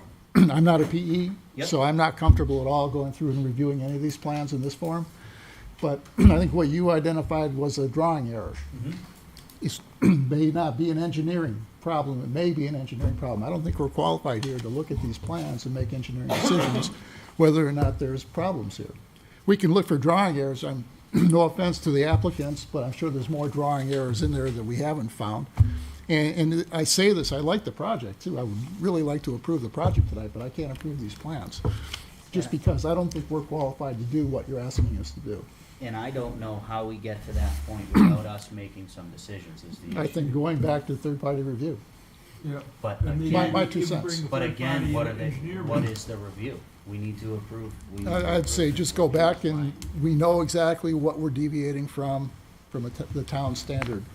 And I think that's an important distinction that we have to make before we approve these plans. We know what we're deviating against. Right now, we don't. My We 2 do cents. to a degree with. To a degree, Correct, but, correct. but a degree is not 100%. I understand. Okay. It needs to So be what 100%. Lynn, This, Lynn, thing, hold on, one real quick. This thing is never gonna be 100%. There's nothing to review it on, so we No, gotta no, get I it as close as we. I understand. Hold on. You No. just said we need to get this 100%. 100% There is no review, 100%. 100% review. As close as possible. I think it's there. in I our- think our it's there. opinion. I think it's there, and we need to make decisions on it. What that decision is, that's up to each board member, but I think it's at a point where we need to make a decision. We need to then create, if the decision is an approval, we need to then create the very specific conditions, which, to your point, Lynn, the engineering of the roadway, that specific condition is going to be that the engineer needs to verify that, where's the first page on this thing? The blueprint for what we. Correct. The engineer then needs to verify what is on the front page of this plan, which shows you exactly how they are gonna engineer this roadway. So the engineer needs to come to this and say, here's the engineering plan for the roadway. Yes, all of this meets what they're saying, but we have to get it there because there's, it's never gonna. So I will say I'm kind of making you go around in circles, and that's not my intent either. I don't know if we want to take a motion that we proceed the way you want us to, and then my discussion becomes moot. I don't have a problem with that either, but right now, I just want you to know where I stand in Yeah, terms of that's this. fine. And I do like the project too. That's the silly thing about it. Lynn, I personally agree with you, and I do really like the project. What if we sent it to third party and and I don't know if this is an even possibility, Kelly, John, let me know. If we sent it to third party with the understanding that what comes back as getting flagged as not meeting a 2-lane road just is, you know, But- with the understanding that, okay, you're gonna come back and you're gonna say that this does not meet the 2-lane road standard. We're gonna turn around They and need say. not, they should not be reviewing the two-way road standard. We need to identify that they need to review the standard to page 1 on this plan. So I think No, we're but- all in favor of sending it to a third-party review. Jake, It's you're just just one. asking for us to give them some I definition think as gotta- we go through correct. these waivers. I think we need to, as a board, get it to the finish line. If the board so comes up with an approval, again, we have to vote on an approval. If it's voted on an approval, that approval is gonna outline exactly what needs to be reviewed by third party. Because if we sent it without that, it's gonna come back just looking similar. It's gonna come back looking exactly like this, and that's why I'm saying, because I've had this conversation for like 10 years now. That's why I'm saying, we need to make a decision. The board either needs to approve this or deny it. If the board approves it, the board needs to set the specifics as to what is being engineered, and then know that between approval tonight and signed plan, when it comes to signed plan, there is a process of that is gonna verify that this engineering matches what the applicant is going to do, which the board needs to decide if we are accepting the pavement widening section, what that's gonna look like. And then from there, the engineer is gonna go, okay, I need to verify this right here, not the Londonderry two-way road standard, none of that. He needs to verify this right here to everything else in this plan. And if something comes up, if he's going through this and he says, you know, this part of the plan is not showing a 20-foot wide roadway with, you know, the proposed slopes that they're saying they're doing, there's two things that can happen. The applicant goes, yes, I agree with the third-party engineer, we're going to redesign our plans to reflect that, or, no, we disagree, we would like to come to the board and discuss a waiver. So again, but in order for us to get there, Yeah, I if we so choose, we need to make an approval on it. That's the only way we're ever getting there, or it's gonna be this meeting over and over and over again. Because at the end of the day, this needs to come from us. And what do you propose for standards? This right here?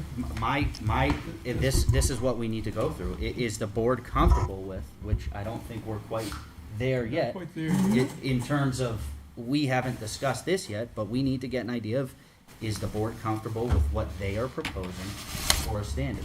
We need to identify tonight if we expect a change to that standard. What sheet are you looking at? This is the cover page, front page, which is technically sheet 7. Shows you exactly what they're, from slopes to, it's showing you the roadway improvement. So we need to decide if that roadway improvement is gonna be acceptable.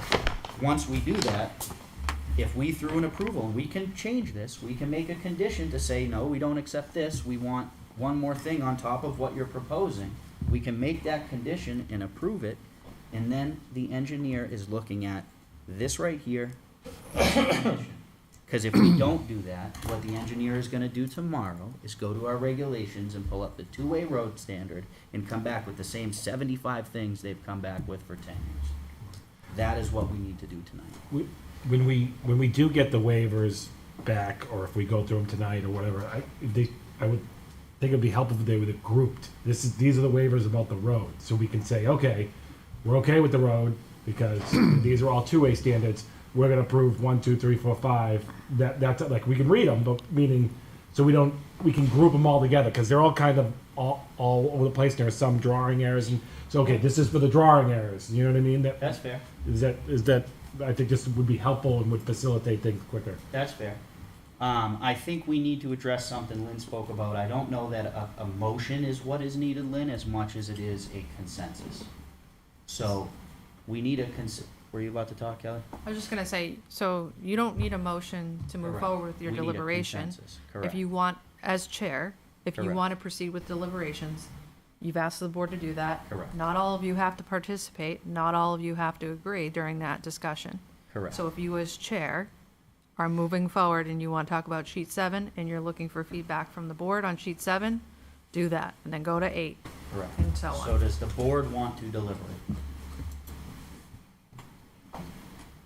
Yes. Got the yeses, I got a lot up and Yes. down. Okay. So the board does want, and I understand what you Oh, said. it's fine. You don't want to deliberate, but you're willing to participate if that's what how the board would like to proceed, correct?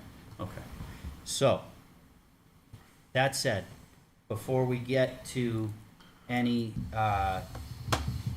before we get to any of the, geez, I'm losing my Waivers? yeah, before we get to waivers and any of the cross sections here, let's discuss step 1, which is the roadway. Page 7, sheet 7 on this, the applicant has identified what their roadway cross section is going to be. It's going to be 10 feet on each side of the crown, so a 20-foot roadway in total.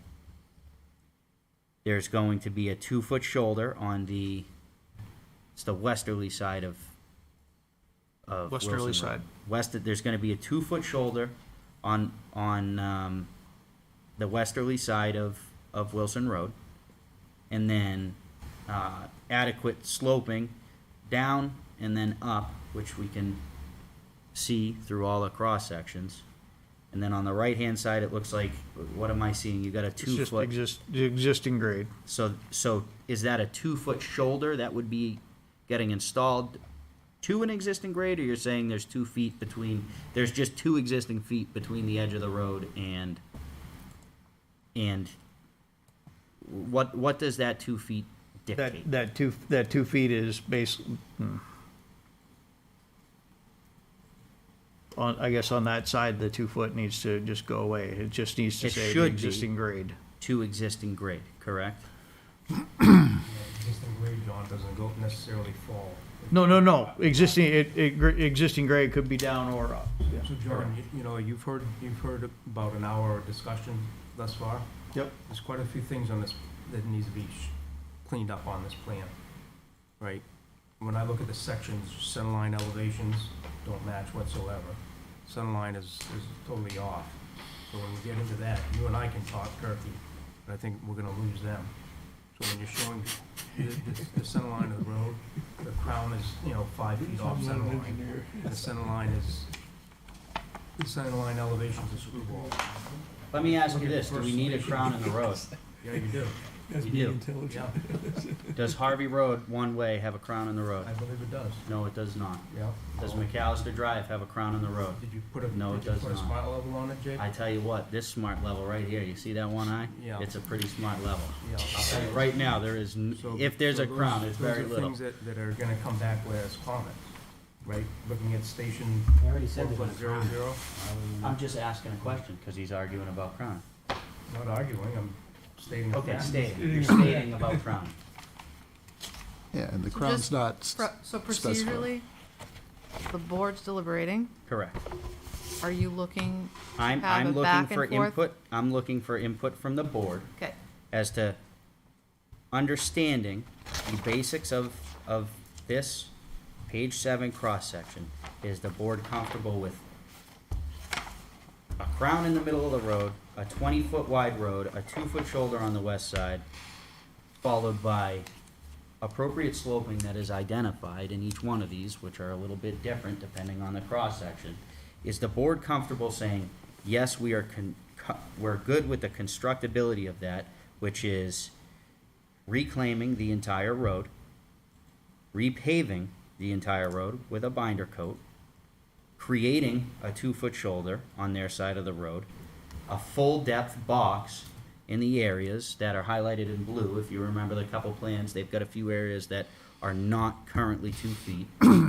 Creating that, not currently 20 feet, excuse me, creating that 20 feet by fully boxing it out with 6 inches of crushed gravel and a 12-inch gravel subbase. Is the board comfortable saying, yes, we will accept this for the constructability part of this road? No, Why? because I think we have an engineer to do that. Anna, Because we don't have the experience and the knowledge like these two people who looks like they could work together to resolve things.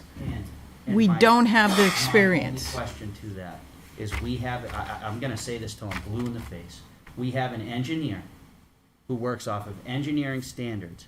We, this town, the planning board, the engineer, has nothing to work off of because we don't have a standard. If this was a two-lane road that is engineered to town spec, I would agree wholeheartedly with you. But we need to give some sort of guidance as to what the expectation is. Because the town engineer has nothing to review this off of. The board needs to make some decisions. He's got nothing to review this off of.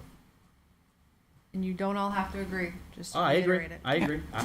I'm making it clear, like I said, I'll say it till I'm blue in the face. As blue as your shirt. The town engineer does not have anything to review this to. And I don't know how many other different ways I can say it. I just think he knows good design. He would be more apt to come up with the right answer. This is the problem. His design is a two-way road standard. That's his design. That is the engineer's job, to work off the regulations and the standards. His design is a two-way road standard. It's not what we're doing here. Could you zoom that Can I picture? ask him something? No, go ahead. Lynn, did you have something to say? Yeah, I have a question for the applicant. Okay. So zooming in on here, can you tell me what that second black line is? It looks like it's almost a hash line. It looks like there's two layers between the binder course and the existing subgrade, and I only see a description of one. In the, You're asking Yeah, so my- this section right there, Lynn, right? yeah, so I see the 6 inches of reclaimed pavement, but it looks like there's, that should be 2 layers of something, and it just doesn't say what it is. Well, John, was that your original cross-section you showed? That's the original cross-section. What it is, I mean, normally you would say exactly what each layer of those lower layers are. Yep. And instead of identifying exactly what each of those lower layers are, we're doing existing. We're doing a mill of the entire road. So basically the dark 2.5 foot binder course, we're milling and we're gonna recompact whatever the base is. We're not gonna pull it up and do each layer individually like you normally would construct a road. So the drawing indicates to me that there's 2 layers beneath the binder course. Yeah, Before normally you that's get- what you would see on a brand new road. Before you get to the existing subgrade. So, just once again, you got another drawing error there, right? Well, I mean, yeah, it's not gonna be- to make it exactly right of what we're talking about, I would basically take away it would just show existing subgrade all the way up to the bottom of the pavement. And no discussion of the reclaimed substrate beneath it. No, he would. That's how he would. No, that that's would how he be how follow it it's, out. that would be how it's done. Okay. Yeah. Okay, so we do the existing base or whatever is there, and the reclaimed asphalt, and then the, If I'm under, So- if- so when if the- I'm understanding, let me work with this real Yep. quick. If I'm understanding, that would essentially become one thing. Existing, it would just all be Existing subgrade subgrade. that is going to be ground. The surface is gonna be ground off completely. Yeah. And basically what, you end up recompacting the whole thing. Yeah, we grade it, put a crown in it, compact it, and this is, but that'll be done after all the ditch work is done. And then they, put a binder coat on a new crown. And just to point out, John, Can you step up to the mic? Yeah, sir? go up to the mic. It just doesn't, Charlie, it doesn't look like the way it's being described. The picture doesn't indicate to me the way it's being described. But John, you made a point about not knowing what's under there. We discussed on the sidewalk that the agreement was if we grind it, we grind what's there, leave it alone, regrade it, and go over it. If we needed to add some material, Charlie, we would add material when we met that Thursday. Right, but it's not talking You about, weren't there that day that I met with Roki and Mark. but you weren't talking about boxing the whole thing out. No, Okay, I just want to make clear on that, okay. yeah. But again, like Lynn is saying, Lynn's a layman and he's catching it. I know there's not a one-way standard in this town, 'cause is obvious in your experience by doing this work, and I know the answer to this, I'm asking you, what is the width of a common one-way road in most areas? Everybody's got a different set of standards in each town. What's the common size, though? I don't know if there is a common size. 12. I mean, I would say 18 is a more common, is a 12 common size. 12 feet is what's required at minimum. Okay. You're talking a lane width is what you're talking about. Yep. It's that's what I require minimally for anything that I touch. So we're looking at 20 for the whole entire run, right? Yep. That, we're gonna call that a one-lane run. Yep, correct. That was based on fire standards. Yeah, that was based on the fire department discussions, making sure they could make all the turns with their trucks. Yeah. Okay. So, understanding how they are going to construct this, yes, there is a little bit of cleanup that will need to be happening here. Does the board want to discuss anything outside of what is proposed? Does the board feel as though there needs to be anything additional to what they're proposing, which is grinding the roadway,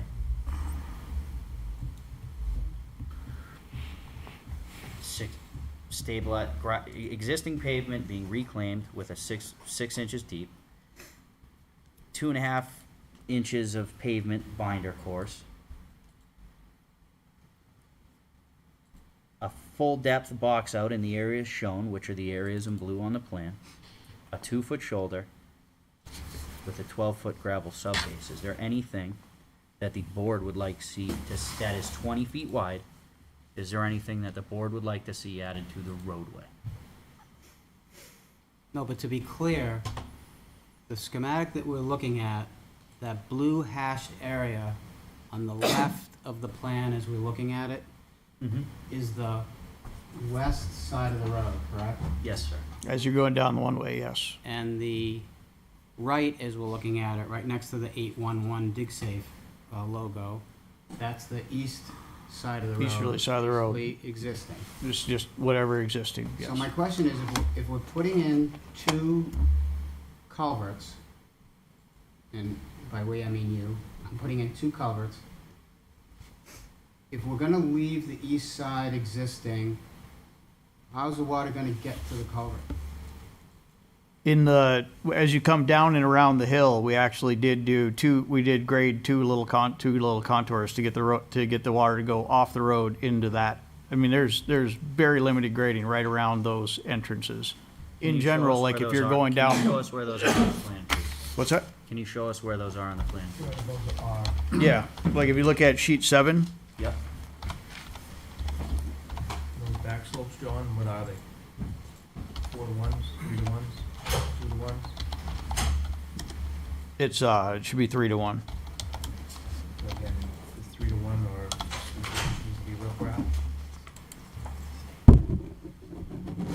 So typically, If you zoom in right to where it says right away, like right where the culvert is. typically, Tony, when you look at the cross sections, that's how you see how the drainage is flowing. So if I'm seeing that culvert, is you have that to go- at cross you have to section angle 8 over. plus 50? There it is. That culvert is between 850 and 90. So what you typically do, Jake, is you ask them to do a cross section across. Correct. Cross section So- right at that one. So part of this condition would be to identify a cross section for each culvert. Make sense? Yeah, and I think it needs to, if it's gonna stay existing, the plan will need to show how many feet of existing is gonna divert water in that direction or not. You know what I'm saying? So if it's gonna stay existing, Where is it gonna show- go on the, where's it gonna come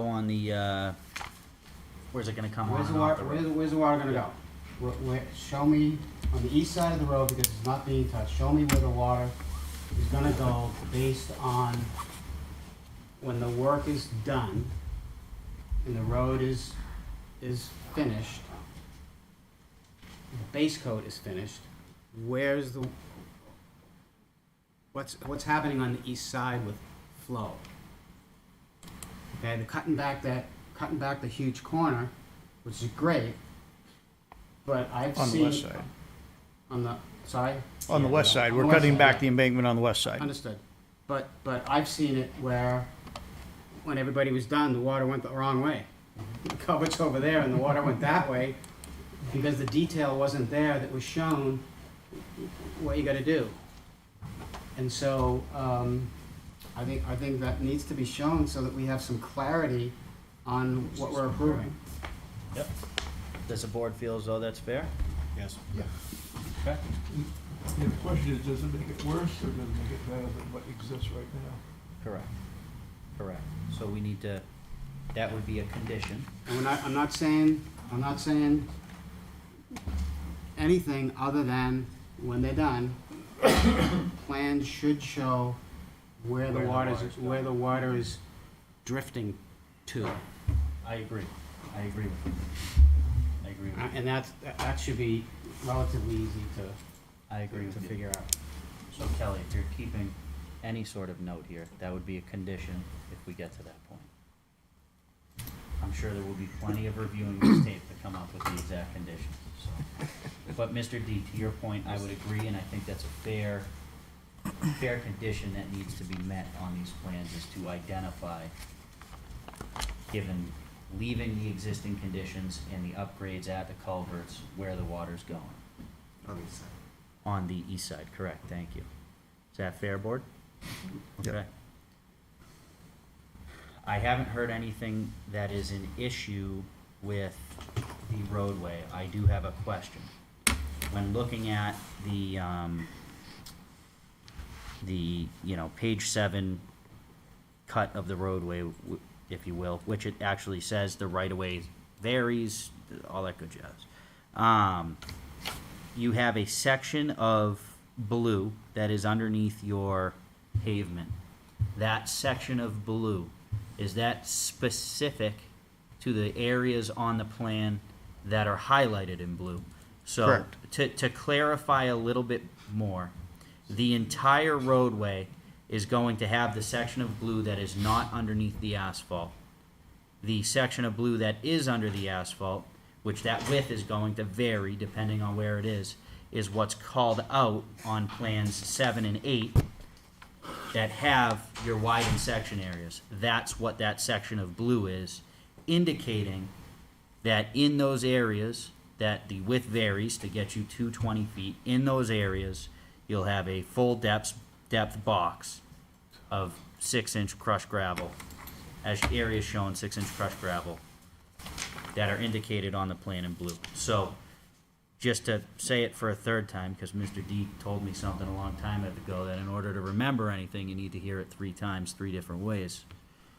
Your area in blue that is not underneath the asphalt is typical for the entire plan. Correct. Your area of blue that is under the asphalt is going to vary and only be in the locations that have been chosen and are outlined in the plan as highlighted sections in blue that say widen area, see sections. That's where that change would be, that variable width of Correct. the full box depth. Correct, because what's happening in the areas on page 7 and 8, where we have a blue widening section, there is no road base in those areas. So to put a road in that area, we absolutely need to box it out and create a full road base underneath that. Correct. So what we're saying is, everywhere where there's already pavement has some sort, in theory, has some sort of road base that's been put down before the road was put in. Correct. So, and again, because this page 7 cut section is showing us the spirit of what we're trying to do with the whole plan, that area in blue, just that's underneath the road base, will vary. You know, it looks like it's very minimal in the sections to the left of page 7. It might only be a foot or so. In the sections on the right side of page section, that looks like that might be 5 or 6 feet. So that varies depending on Yes. whatever needs to get you to 20 feet of constructed pavement. Correct. Does the board understand that and comfortable with it? So John, what's your cut back into the pavement? Is this what you're showing, right, in your typical section? You blew the. Oh, yeah, how far do you need to cut back? There you go. So Yep. what is it? Dimension it. What's the crown of the road? You'd have to have at least 1 foot cut back on the pavement. Yeah, so that need to be shown, need to show the crown of the road, 2% minimum. Carries Yep. over through the shoulders. Mr. D, you look like you had something.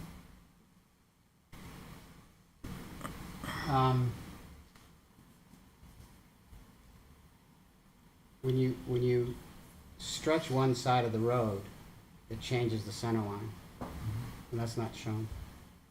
We haven't gotten there yet, Tony. Correct. What's that? We haven't gotten there yet. That's what I was talking about, the center line Correct. on the Right, section. that's, yeah, I'm it just should be looking on at I'm just looking at the blue area, and it just jumped out at me again. We've had the discussion before. Yeah. The center line has to change if there were, otherwise, well, whatever, we've been through this. So part of what helps is when we were doing just an overlay of it, there was no center lines getting fixed whatsoever. When we're doing a full grind and regrade and recompact of it, You're making. we the actually can make the center line greatly improved compared to what anything we've proposed before. But you understand what I'm saying? The Yep. center line is gonna move, if you're widening that section, the center line. Correct. Is gonna move. Yep. The same amount. If you're widening it 2 feet, Yeah, the center and- line's moving 2 feet. Yeah, and when we were doing just an overlay, that was really exasperating the issue. Like we were not fixing the center line, we were making the center line go back and forth dramatically. When we grind and do the whole thing, we can actually control that dramatically better. And put some geometry to the center line. Yep. And to Mr. D, to your point, again, if the board so chooses to approve this, they'll have to reflect, well, it doesn't necessarily reflect it right now in the plan. They're gonna have to reflect that that center line is in fact center to the pavement. So these will adjust to reflect that. I agree.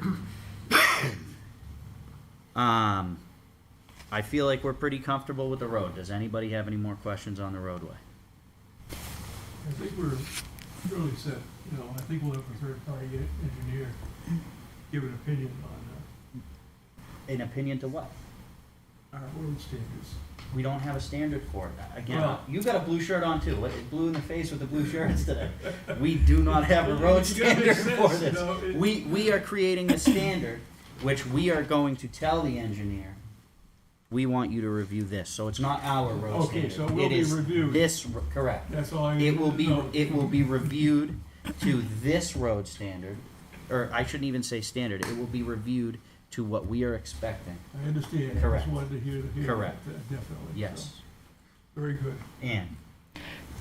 Since we have Division Chief Brian Johnson here, and last time we went over the plans, not this past time, but before in the past, we've had him comment about how a fire truck would handle this road. Could we ask him if he has any comments to make? Because we talked about the outriggers and everything back then. I'd like to know if he has anything to add to this. Mr. Johnson, the floor is yours, sir.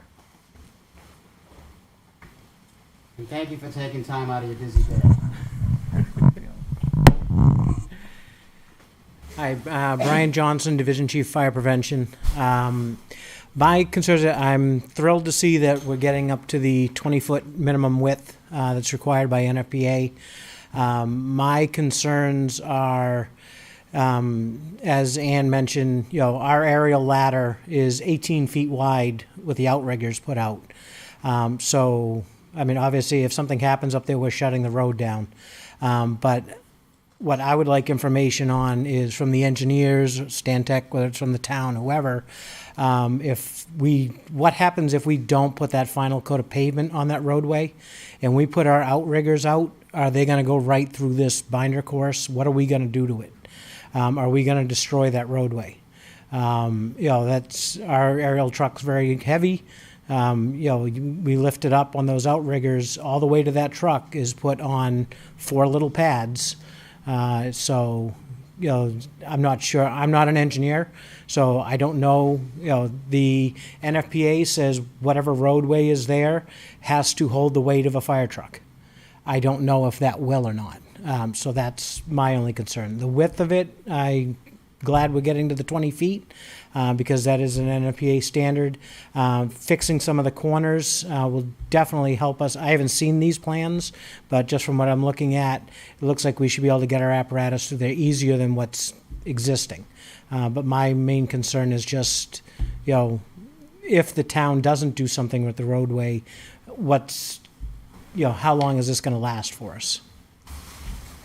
Brian, could you give me the NFPA standard again, please, on, I believe it's what'd you say, 20 feet, and what's the requirement? It has to hold a fire truck? Hold the weight of a fire truck. Is there a metric to that? Not really, it just says. It's an engineer that says this designed roadway can hold this amount of weight, is what we've had in the past. Is it common for our plans to say roadway will handle X amount of weight? No. The gravel, the 12 and 6 inches of gravel, that'll hold the weight of a. Say that again. The sub base of 12 and 6 inches, 18 inches of material will hold the weight of a fire truck. Brian has a point though, when you put out those outriggers, it has a tendency again to break that binder much quicker than. Understandable. Again, point of the wearing course is to handle.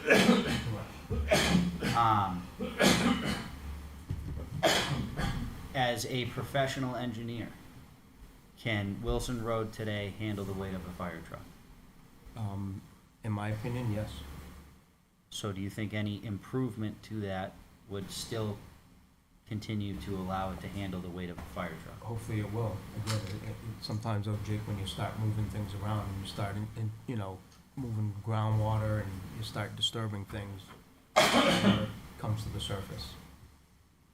Fair. So, Mr. D. I have a geometry question for the division chief, if that's okay. So these homes, as I understand it, are gonna be lower than street level. Is that correct, gentlemen? Not necessarily. Okay. I thought They'll be sitting at whatever the topography is, and in a lot of cases, the topography goes up and away from Wilson Road on that side. Okay, I thought it was, I must be thinking the other side of the road. I thought I remembered that some of these homes will be below the grade of the street. If the place that the final house goes is sitting in an existing condition that's lower than the road, then it would be, but, the placement in general, I think, is mostly above the road. but again, we don't dictate, the board doesn't dictate where, because as you know. Understood. Yeah, I'm just trying to do some geometry in my head here to figure out. I was thinking if we had a house below the grade of the road, then why do we need the aerial ladder? We're already on the roof. You see where I was going? So, but that said. Well, if you have a building. These also look like 100-foot driveways too, give or take. No? But it would Some also, of them are. Yeah, some of them are 100-foot driveways, so you're not gonna hit it from the road anyway. But you're still gonna have all your equipment out there. and the truck might not be for one of the new, maybe for one of the existing houses that are in there. Yeah, understood. So I think, based off of comments that the road today can withstand a fire truck, the road tomorrow that has improvements to it will be able to handle a fire truck. I would agree that there is potential to harm the binder course of the roadway without your finished course on. That said, You make an argument that even with a binder course, it could. What I'm getting at is if there was a wearing course on there, there's potential to damage the wearing course, correct? So the potential to damage the pavement is the same, whether there's a binder course or a wearing course. 100-degree day and 4 pivot points on a, how heavy's your? Yeah, your you're 18-foot making it wide? hard. 60 without water, what is she weigh? I'd have to look it up. 67, about 60,000? Closer to 70, I believe. Yeah, you're gonna put your 4 points through just about anything. Fair. Especially on a road without gravel underneath. Yeah.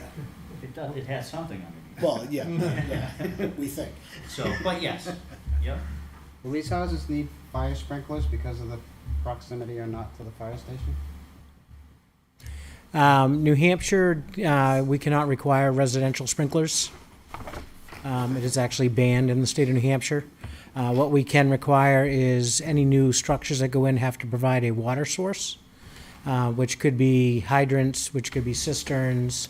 If the developer proposes sprinklers, that is always an option, but that's not something we can require. I think the plan indicates that, doesn't it, Rob? I was about to try to interject. Yeah, note 21 on the submitted plan states that there will be sprinkler systems.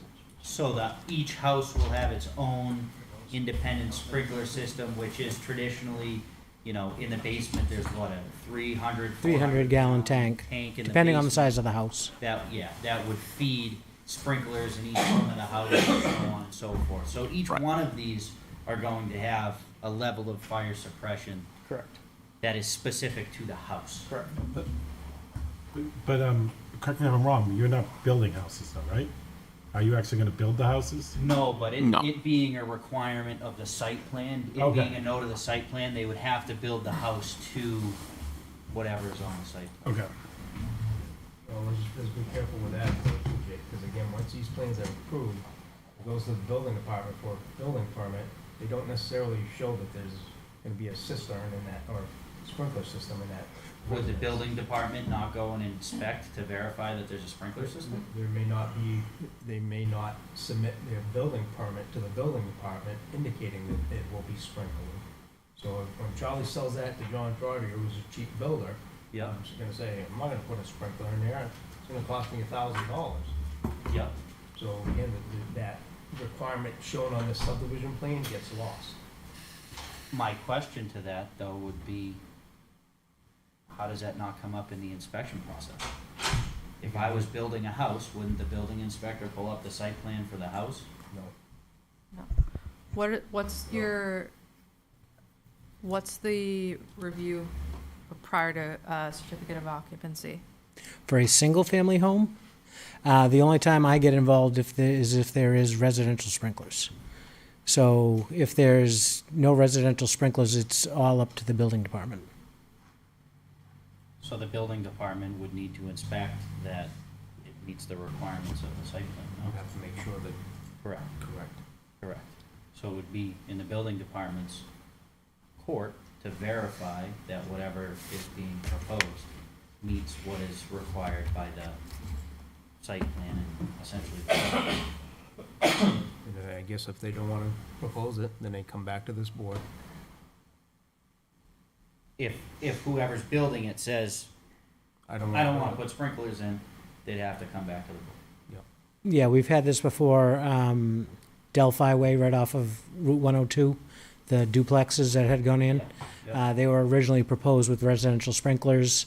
Another developer bought out the development.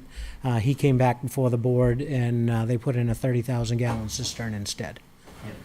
So, but that was, Probably more, I'm about to sneeze. It was probably more cost effective for the developer to meet the spirit of what they were doing by saying, we're gonna put in one community system as opposed to individual for each house. But, so nonetheless, there was still a process that they followed where they were deviating off of the plan, they had to come to the board. I'm surprised you can't mandate it. I've been in at least three different developments in Salem that every single house was sprinkled. when they passed this law a few years ago, if a community already had a ordinance requiring residential sprinklers in that community, then those are still valid. Got it. Any town that didn't have a ordinance like Londonderry, we cannot pass one. Got it, thank you. That answers the question, thank you. Interesting, thank you. Anything else for Mr. Johnson?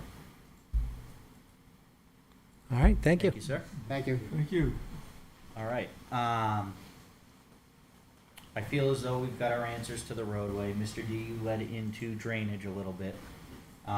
It sounds to me that you wanna verify using cross-sections of the roadway to be added to the plan, what each cross-section for the areas of drainage look like, and then you would like to also verify on the plan where the water is going with the existing roadways, On the east side. on the east side of the roadway. If we do have the third-party review of the drainage, that's gonna get accounted for, because when we did the drainage report, I mean, in order to be able to size our ponds, we did try to estimate what drainage from the east How side of the much water road would is be getting actually into going. those areas. So that is included in our drainage report already. Thank you. And how did you account for anything outside of the right-of-way zone? No, we added in the, like LiDAR topo of everything on that side, Okay. and included it in how we were trying to estimate what's getting in there. You didn't just. We weren't just taking what was in the right of way, we were trying to estimate what was coming off of the lots and everything, so. So that would be something that the board would like to condition. I'd like to see it on the plan. To condition, So and the- then ultimately, which would translate to in the Show the plan. flow directions. Yep. The Yep. arrows. Yeah, our drainage area plan should account for a bunch of that, and if there's a deficiency in that, we agree that we need to make sure that whatever drainage is getting in there gets accounted for. Perfect, thank you. Okay. Does anybody else have any questions on drainage? Okay, so we've done roadway, we've done drainage. I know Steve brought up one final question that he felt was the third one, which does kind of tie into roadway, is binder versus wearing course. What that looks like, how the board feels about it. Is the board comfortable with allowing a binder course? What is the board's expectation? If we could get a little feedback on that. I mean, how we want the binder course built, or are we okay having just a binder course and figuring out what's gonna happen next later? Yeah, I guess what I'm asking is the board comfortable with a binder course as cited in the plans, or is there a different expectation from the board? Perfect scenario would be to have it fully paved, of course, right, you know? I think that would alleviate a lot of problems that are currently there. But a binder course, I've used and worked off of binder course for a very long time, and it can withstand a lot. Yes, it's a wear course that goes on top. Yes, it's a non-finished course that you put down. All of the strength, all the integrity, all of the boxing, everything's still done the same. What you put on top is ultimately what you're expecting to lose and change when you do the substrate over every 10 years or however long you gotta get out of your road. You'd love to see it fully paved, I'm not gonna lie, but a binder course will get you pretty far. It's just a matter of at what point can you get over there to utilize the funds to pave it, right? That's where we're at. Yeah. So say if, like, the town paves it 15 years from now, a lot of traffic going one way.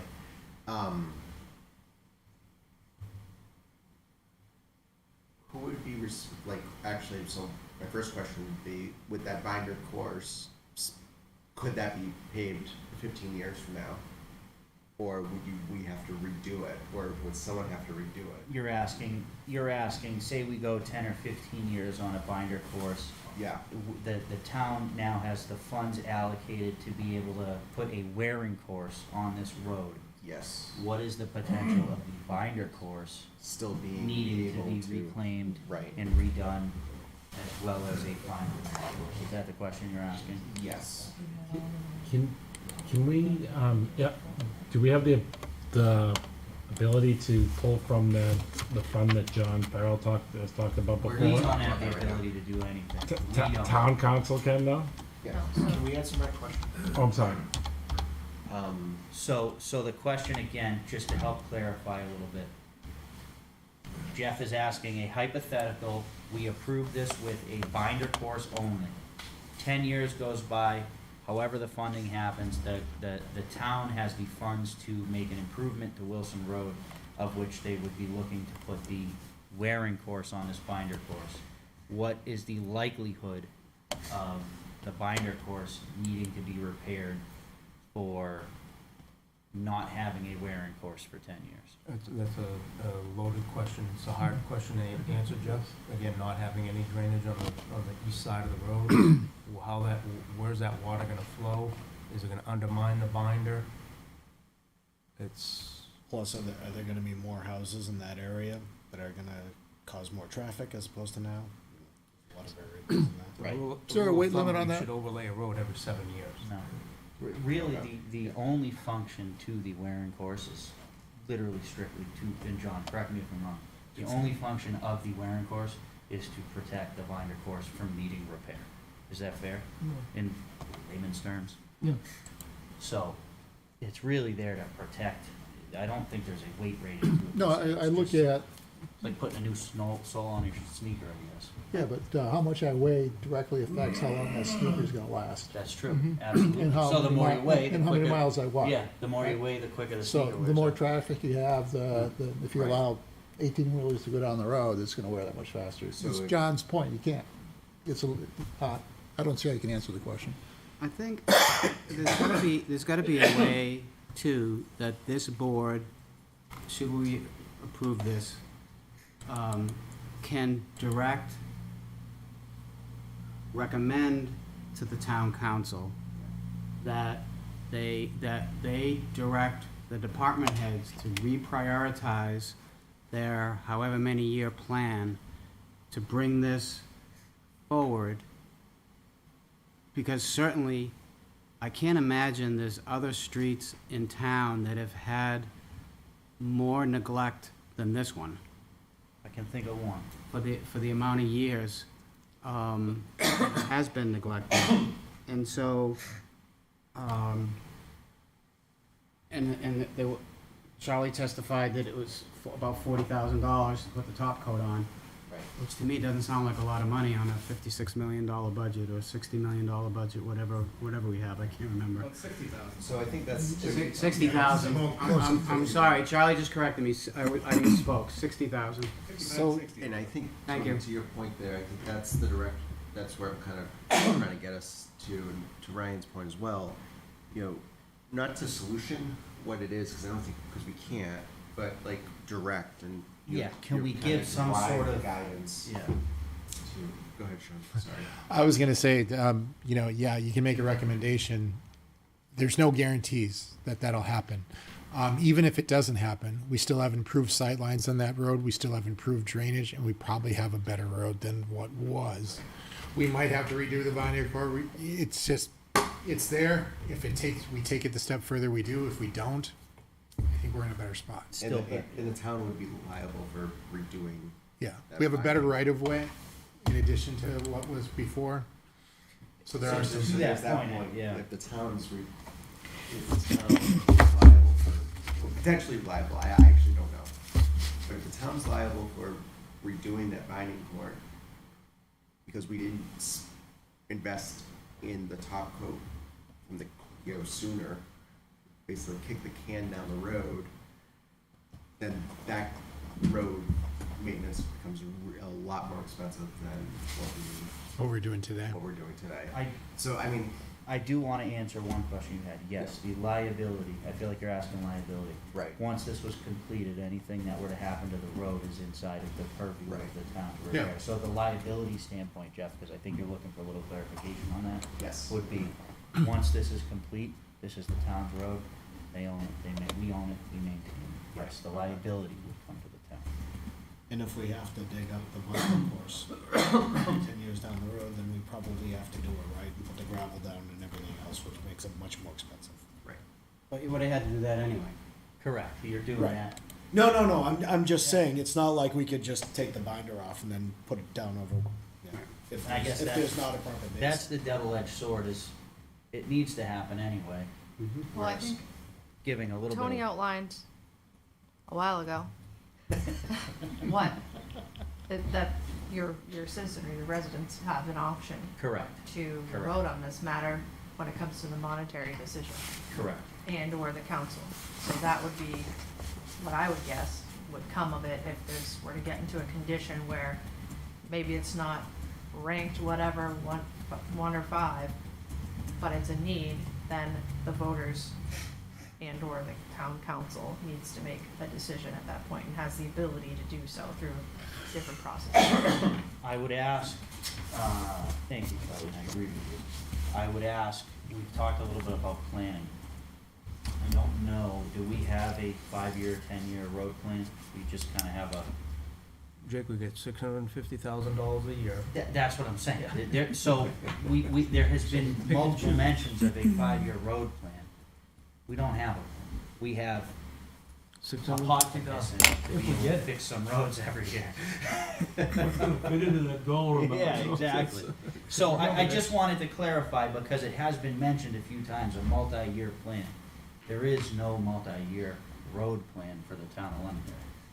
There's just, we have $650,000 and, well, what do we think we wanna fix this year for 650 grand? So. Yeah, so somebody has to be somebody has to be thinking about it. Yes, but to your point, we're not affecting a 5-year plan by doing this at all.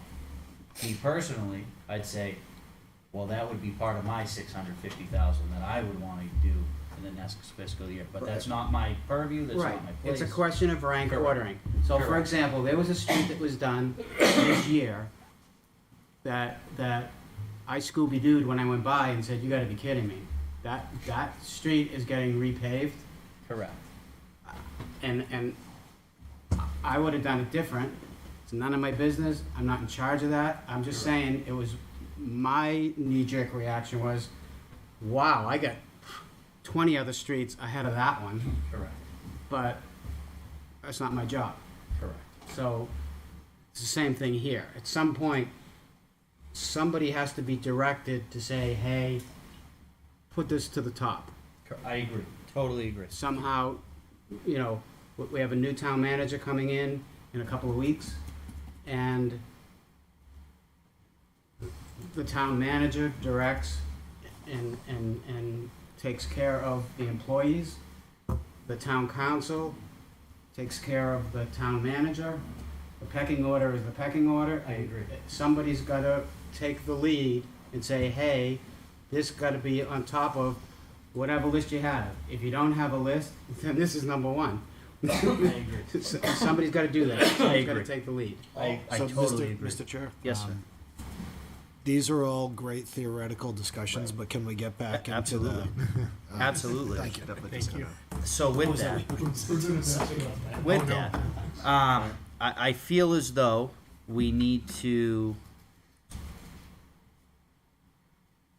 I think we're at a point now where the board needs to make a decision or a motion on an approval of this, but I think before we make that motion, we need to outline some precedent conditions inside of that are going to help aid town staff and the third-party engineers understand what the expectation is of an approval. And from that, the board would make a decision to approve or deny the application. But, Mr. Chair, I would like the board to know,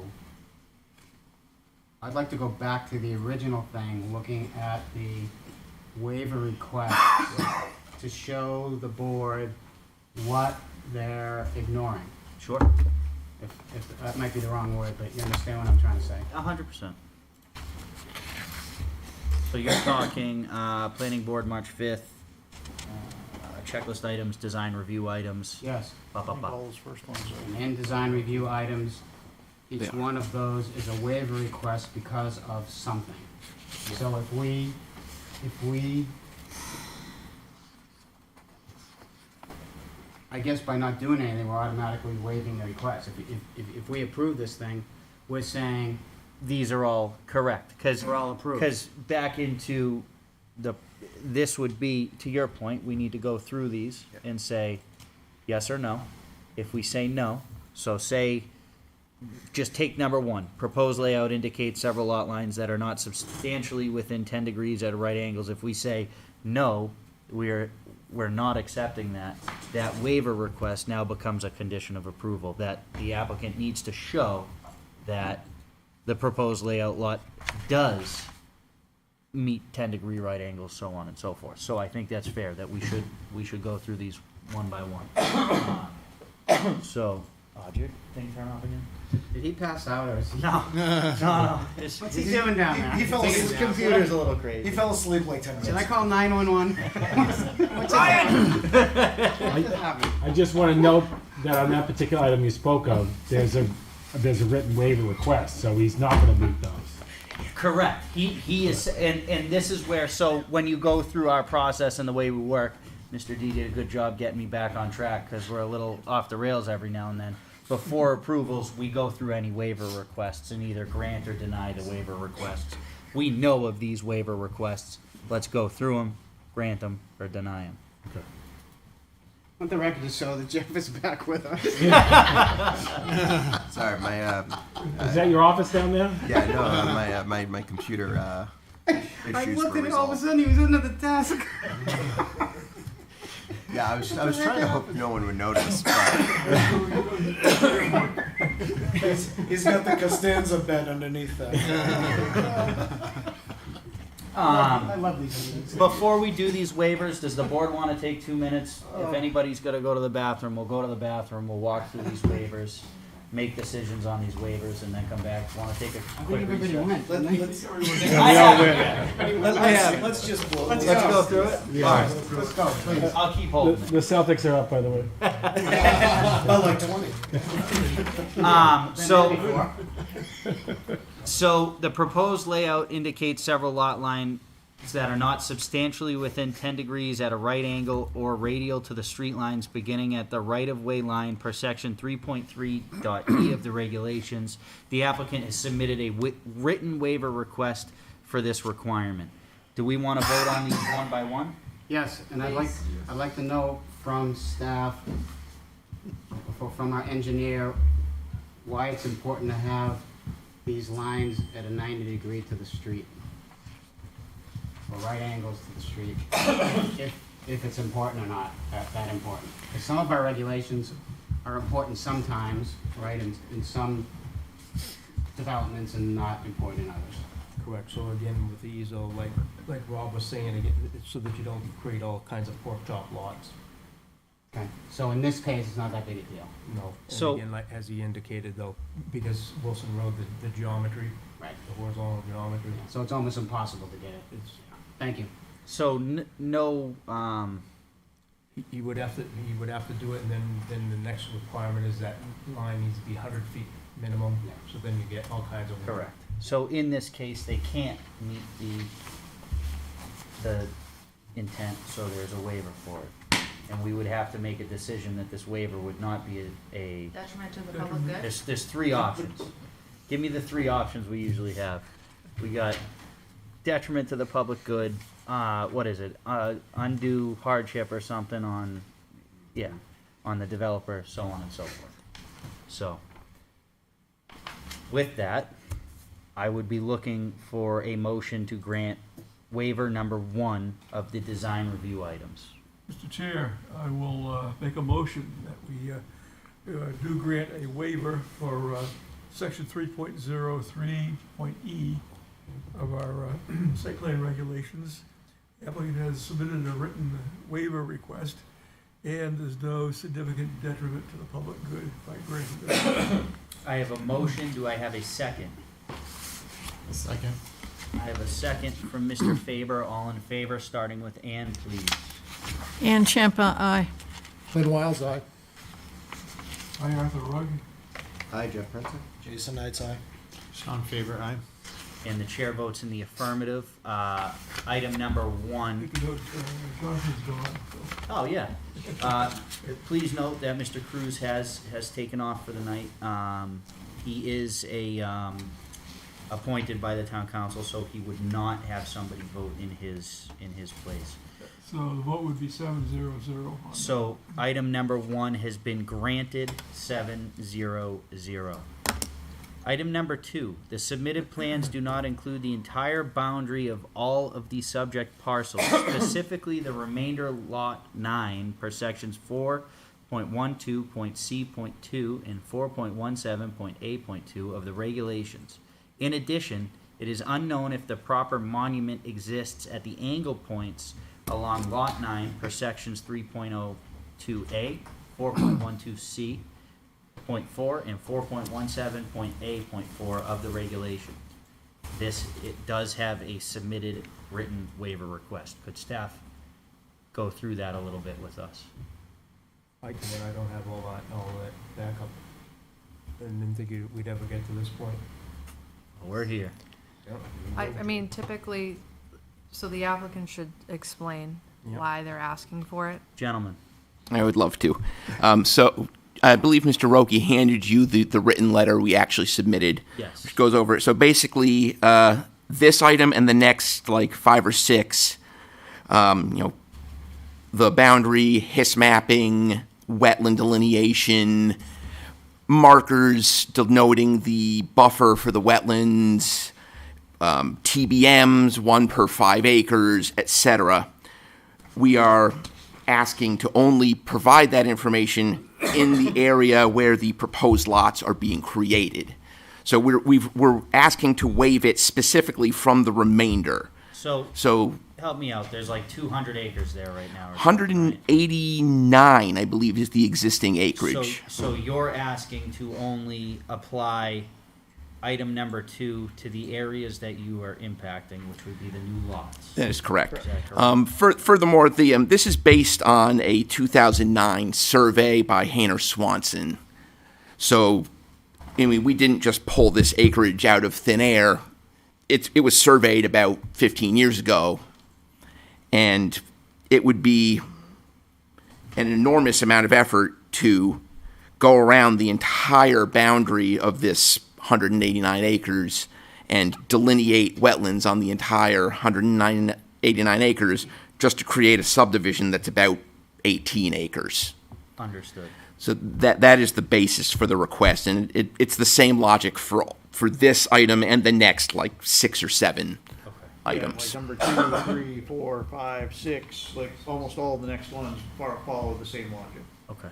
Right. Does the board have a full understanding of that they would be doing it in the areas that apply to this new subdivision, not the entire lot as a whole?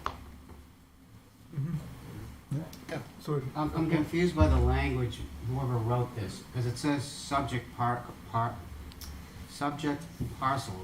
which should, to me, a subject parcel is the 7 lots or 9 lots or whatever it is that are being built. So I don't understand. The subject parcel of the survey would be the lot we are subdividing. Which So you is should the just- 100 Subject parcel You is need the to whole. spell out which lots this is applying to and which lots it's not. Correct. Yeah, because that's confusing, Correct. the way it's written. Correct. So we need to specify that we are waiving it for the, Kelly, help me out here. We need to specify that we are essentially looking to waive it for the entire lot, but this is still applicable to the new 7 or 8 lots, whatever it is. 8 lots. I think it's specific to 24 lot 5 and lot 9. Which are, help me on these The plans. waiver request would be specific to the remainder lot, which is map 16, lot 9. Map 24, lot 5 is kind of a sideshow to this whole thing. They have, if you probably don't have a sheet on the screen here, but basically their house, number 55 Wilson Road, is very close to the existing lot line. So as part of this whole adventure, we're bumping that line over so that their house meets the building setback now. Okay. So they're going to acquire this parcel A, which is about 0.129 acres on the edge of the last lot, 9-17, So let and me just gives them a little more buffer. Let me ask it this way. Are you going to meet the standards outlined in 3.02A for that lot as well? Or no? We are not, but they're also, like, we're just adding some land to it and making it bigger. So I think what we would want to do is we would want to apply this to the bigger lot. We do want to see for in your case, Kelly, 3.02A, we want to see that met for the new house lots, correct? So I understand what was just explained to mean that they are not meeting this requirement and they are expecting a waiver to be applied to map 24, lot 5, and map 16, lot 9. Lot 9 is the big lot. So map 16, lot 9 is the remainder of Correct. what is going to be subdivided. Correct. What is the other The lot? other lot is the lot that is, abutters lot. the That were- abutters lot, but is part of a lot line adjustment as part of this overall plan. Okay, So we still apply this standard to a lot line adjustment. correct. So if they're not gonna meet it, sounds like they're asking for a waiver from it. It should be included in this request. Okay, So those are the two lots, as I understand it. okay. And I think that's where the waiver request that had been requested, it was unclear to Wasn't us. specific And to they that. said they need to clarify it. Because if you just say, I grant this waiver, we're gonna read it to say that applies to the whole I agree. plan, and that's not even what they're asking, so. Correct. So Or vice we need versa. to re-clarify the waiver here, that It's for those two lots. it's for those two lots. Yep. Or you ask them to clarify it, they put it in writing to you. That would be part of the condition, no? It's up to you. Yeah. So, Let me, it wouldn't be a condition, you would just say, we grant this waiver 302A for lots, map 24 lot 5 and map 16 lot 9. 16 lot 9. So, yeah, You guys understand what we're saying here? Like, Yes. Yep. so why wasn't it brought forward like that to begin with? Can I steal back the letter that John handed you so I can verify exactly what I wrote there?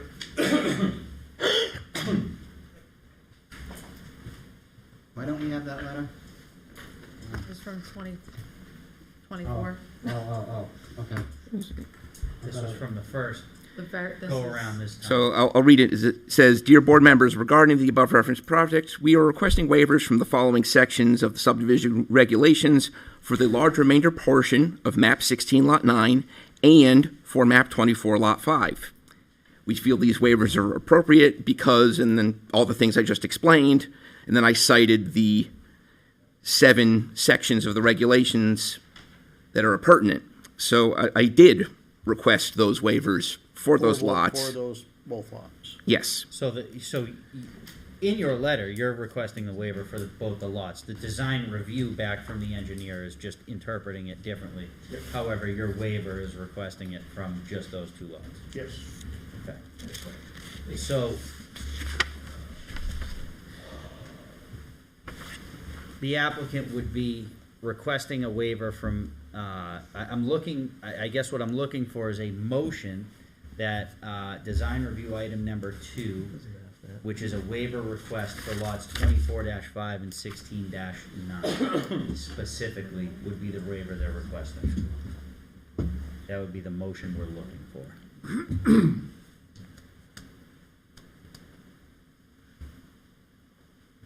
I'll move that, Mr. Chair, and that is regarding sections 3.02A, 4.12C, point 4, and 4.17.A.4 of the site plan regulations, and the granting of this waiver is there'll be no significant detriment to the public good. And just to add, that would be with lots 24-5 and lots 16-9. Correct. Okay, I have a motion. Do I have a second? Second. I have a second from Mr. Faber. All in favor, starting with Ann, please say aye. Ann Champa, aye. Hi, Lynn Wiles. Aye, Arthur Rugg. I, Sean Faber. And the chair votes in the affirmative. Design review item number 2, waiver request has been granted for 24-5 and 16-9. Design review item number 3, the submitted plans do not include topography for all of the subject parcels, specifically the remainder of Lot 9 per section 4.17.A.23 of the requirements. The applicant has submitted a written waiver request to this requirement for consideration by the board. So if I'm understanding that correctly, the topography is not included for the remainder of Lot 9, which is the 100 whatever acres is left after sir. subdividing this into X amount of lots. Yes. Does the board have any questions to that? And that other small piece, right, was it 25-5? And lot 24-5 as well, correct. Why would you not provide the topography for 24-5, which is the other applicant, correct? That's correct. Why would you not provide the topography for that? Because the purpose of these regulations is to ensure that what we're doing is good. You know, it's developable land. We're not creating a bad lot. We're not creating a public health problem. All this is doing is adding a sliver of area to that lot. So if that lot was okay as it is today, giving it another 1/8 of an acre of land is not going to suddenly make it no longer an acceptable lot. That's fair. Does the board feel comfortable with that? So I would be looking for a motion. Mr. Chair, I will make a motion that we grant a waiver specifically for Lot 9 and Lot, was it 24-5? 24-5. For section 3.10 and 4.17.A.32, the site plan regulations. And, no. No, that's the wrong section. I'm at 4. He mixed two up. Yeah. Yeah. Yeah. So just for some clarification, Mr. Rugg, I am looking for a motion for a waiver request to section 4.17.A.23 of the regulations for the remainder of lot 16-9 as well as lot 24-5. And the reason I have a motion from Mr. Penta. Do I have a second? Second. I have a second from Mr. Knights. I'm going under the table. All in favor, starting with Dan. Ann Champa, aye. Lynn Wiles, aye. Aye, Arthur Rugg. Jeff Penta, aye. Jason, I'd say. Sean Faber, aye. And the chair votes in the affirmative. Waiver number 3 has been granted for lots 24-5 and 16-9. All right, the fourth item. The submitted plans do not include HIS mapping for all subject parcels, specifically the remainder of Lot 9 per section 3.1.0 and 4.17.A332. Of all the regulations, we note the submitted HIS mapping includes only a small portion of the remainder of Lot 9, and the requirements for a large lot under 3.10.C does not appear to be met. So, if I'm understanding this correctly, this is still pertinent to the bigger lot, which is Lot 9. It's pertinent to the areas that are not getting developed, correct? That's correct. Same lots, same justifications. So this also pertains to 24-5 as well. Does. Okay. Does the board have any questions with that?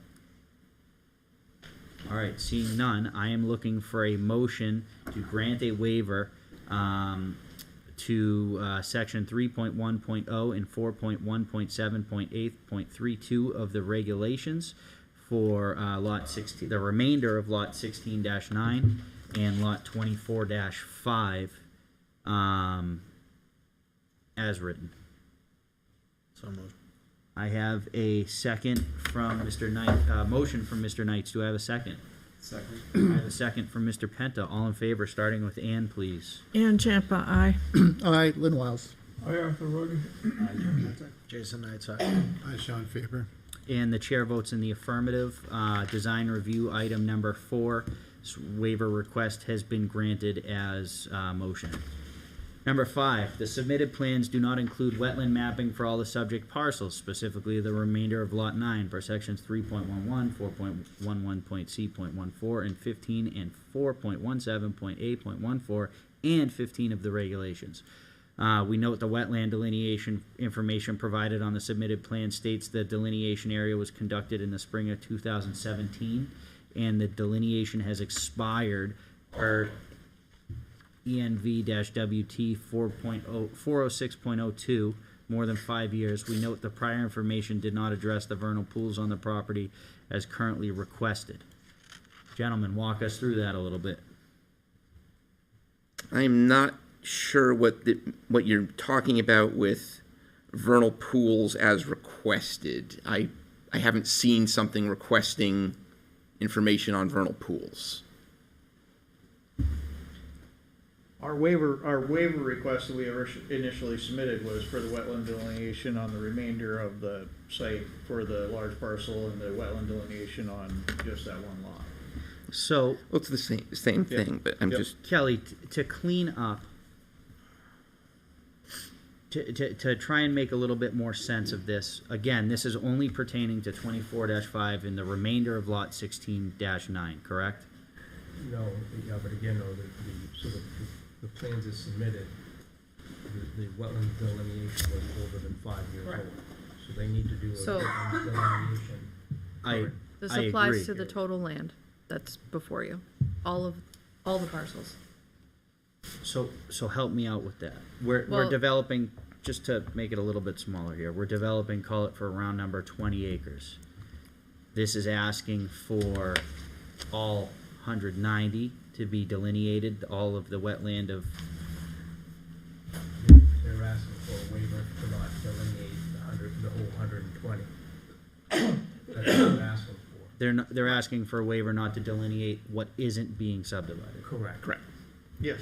And in reviewing the plans, the stamp, when they had done Noted it that was- it is expired. So I agree that the whole lot should not have to be delineated, but I do feel as though, obviously, the plan that they would need to, They need to they map, need to verify the delineation, whatever this is, of 406.02, they need to do it for What's the his new name? lots. So this would only apply to, again, Gilday. what is not being developed, correct? Okay. So I will say I reached out to Mr. Gilday. He's the wetland scientist that did this, and of course he did it back in 2017. I reached out to him, this past winter when we were getting ready to resubmit to get a stamp, and he did not mention anything about expiring delineation. So I will get in touch with him about making it current. Yeah, I mean, I'm irregardless, glad to do that. whether we grant this or not, you still need to provide it for what we are We need to provide the subdividing. current. Correct. Make it current. yes. Correct. But the point is that they're asking to waive it for the portions of this 190 area, whatever, that they're not Correct. touching. Which I'm comfortable. That's right. What? We didn't ask to waive the redelineating the. No, we didn't ask to waive redelineate because I wasn't aware that was even Yeah. a situation that was Yeah. coming up. We're asking, our waiver specifically was to not delineate the large parcel and the. Which we're comfortable with. Yeah. We can agree that we're, And we agree that we do need to make sure it's current. okay. Oh, sorry. Oh, thank you, I appreciate it. So, with that, does the board have any questions on it? Do we feel as though we have a good understanding of it? So I would be looking for a motion to waive sections 3.11 and 4.1c.14 and 15 and 4.17, 8.14 and 15 of the regulations as noted in design review item number 5 for lots 16-9. The remainder of lot 16-9 And 24-5. and 24-5. Like I said. They need to address the vernal pool issue as well. Yeah. Can we separate those? Can we separate these here? So the vernal pools, I think, obviously need to be identified, and in the lots that are being developed. I have no problem, this waiver is, we're making it specific to lots that are not being developed, 16-9. All I'm saying though, Jake, is they need to address the vernal pool issue. I agree. Say it in that way. I agree. You do need to address the vernal pool issues on the areas that are being impacted through development. I agree, absolutely. Do I have a motion?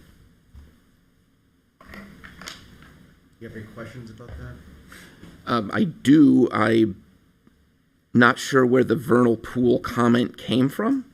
I mean, I would expect that any wetland scientist worth his salt and soil scientist, he's a wetland and soil scientist because he did the HIS mapping too. It seems odd to me that he wouldn't have called out any vernal pools that were in the subject areas. And as far as I'm aware, there are none. So, is that all we need? Because I'm confused by the language here. What you need is a verification that there are no vernal pools. And are you, That wetlands are current in Correct. their exact location shown on the plan, and that there's no vernal pools. Correct, John gets it. Okay. correct. Yep. Good. Ideally, we're just saying the vernal plans are pools good and as wetlands is. are different. I agree. Two different you. things. Do I have a motion? So you're not waiving the vernal pool in this motion? No. You are. Oh, we are. You are specific to To the the portion of lot specific 9. To the area remainder. that is not being developed. The vernal pools still Yep. apply to the area of development. Yep. Thank you. Correct. Yep. I got it, don't worry. We got it written Kelly's down. got it. Do we have a motion? So everyone agrees what we're, Yep. okay. Yeah. Yep. So moved. I have a motion from Jeff. Do I have a second? Second. I have a second from Jason. All in favor, starting with Ann. Ann Champa, aye. Lynn Wiles, aye. Hi, Arthur Ruggie. Aye, Jeff Benson. Jason, I'd say. Aye, Sean Faber. And the chair votes in the affirmative. Item number 5 in the waiver requests has been granted as discussed. Item number 6, the submitted plans do not indicate or include the location of the conservation overlay district signs for all the subject parcels, specifically the remainder of lot 9 per section 3.02.c of the regulations. The applicant has submitted a waiver request. If I'm understanding this correctly, any conservation overlay district signage for the lots that are getting developed will be noted on the plan and be marked through your site plan process. Yes. What is Correct. not getting marked are the wetlands on the balance of the big lot, 16-9, as we've discussed. Also correct. And lot 24-5. One more, just to say it in a different way. Remember Sure. that 3 times? That thing? 3 times Three thing. times, yeah. You never thought I'd remember that, but you said it to me. You learned something in 4th grade, buddy. Come on. You did. So if I understand that overlay, conservation overlay, the signage goes on the lot that's being developed. So the house lot, let's call it a house lot. The signage goes on that piece of land to show the current owner, don't touch that. Right, goes along the buffer line. So it doesn't go on lot 9. Where nothing's being Behind developed. it goes on that lot. So each of these lots, if in fact they are overlaid, will have one of those signs on it. But as you're trudging through lot 9, there's gonna be no signage. Because that's Correct. not what you're developing, and it shouldn't matter. That's correct. Thank you. Does the board have any questions? I am looking for a motion to grant the waiver per section 3.02C of the regulations with regards to conservation overlay district on the remainder or the balance of lot 16-9 and 24-5. So moved. I have a motion from Jason. Do I have a second? Second. I have a second from Sean. All in favor, starting with Ann, please. Ann Champa, aye. Aye, Lynn Wiles. Hi, Arthur Ruggie. Aye, Jeff Benson. Jason, I'd say. Aye, Sean Faber. And the chair votes in the affirmative. item number 6 of the design review waiver requests have been granted. Item number 7, the submitted plans indicate 4 benchmarks and do not provide the minimum of 1 per 5 acres for the entire project area of 188.9 acres as required by regulations. We note that the area of the proposed new lots as presented on the plans is approximately 17.3 acres, not including the remainder parcel, and the minimum benchmarks for the new lot area has been provided. So, if understanding this correctly, again, this is specific to lot 16-9, you're going to provide the benchmarks for the area that is going to be developed, which in this case, if it's 1 per 5 acres, with 17 divided by 5. 3 point. So about 4. There will be between 3 and 4 benchmarks for this. Does the board have any questions on that? Seeing none, I'm looking for a motion to grant a waiver to item number 7, which What is the regulation? What's the regulation for Yeah. that? What's the regulation number? do you know the regulation number by chance, Kelly? It's on that letter I gave you. 4.17.8.25, section 4.17.8.25 of the regulations, where a minimum of 1 per 5 acres for the entire project area is required for the balance of lot 16-9. I'm looking for a motion on that. So moved, Mr. Chair. I have a motion from Mr. Rudd. And the reason is there's no significant detriment to the public good. Do I have a second? Second. I have a second from Jeff. All in favor, starting with Ann, please. And Champa, aye. Lynn Wiles, aye. Arthur Rugg, aye. Jeff Penta, aye. Jason Knight's aye. Sean Faber, aye. And the chair votes in the affirmative. Item number 7, with regards to section 4.17.8.25, has been granted with the for the balance of lot 16-9. Item number 8. The project is located along the portion of Wilson Road that is deemed substandard due to the one-way only pavement width less than 24 feet and geometric conditions of the roadway, including a sharp curve. We note that the planning board denied a similar design for the project December 11, 2019, since it didn't meet the requirements of 3.09.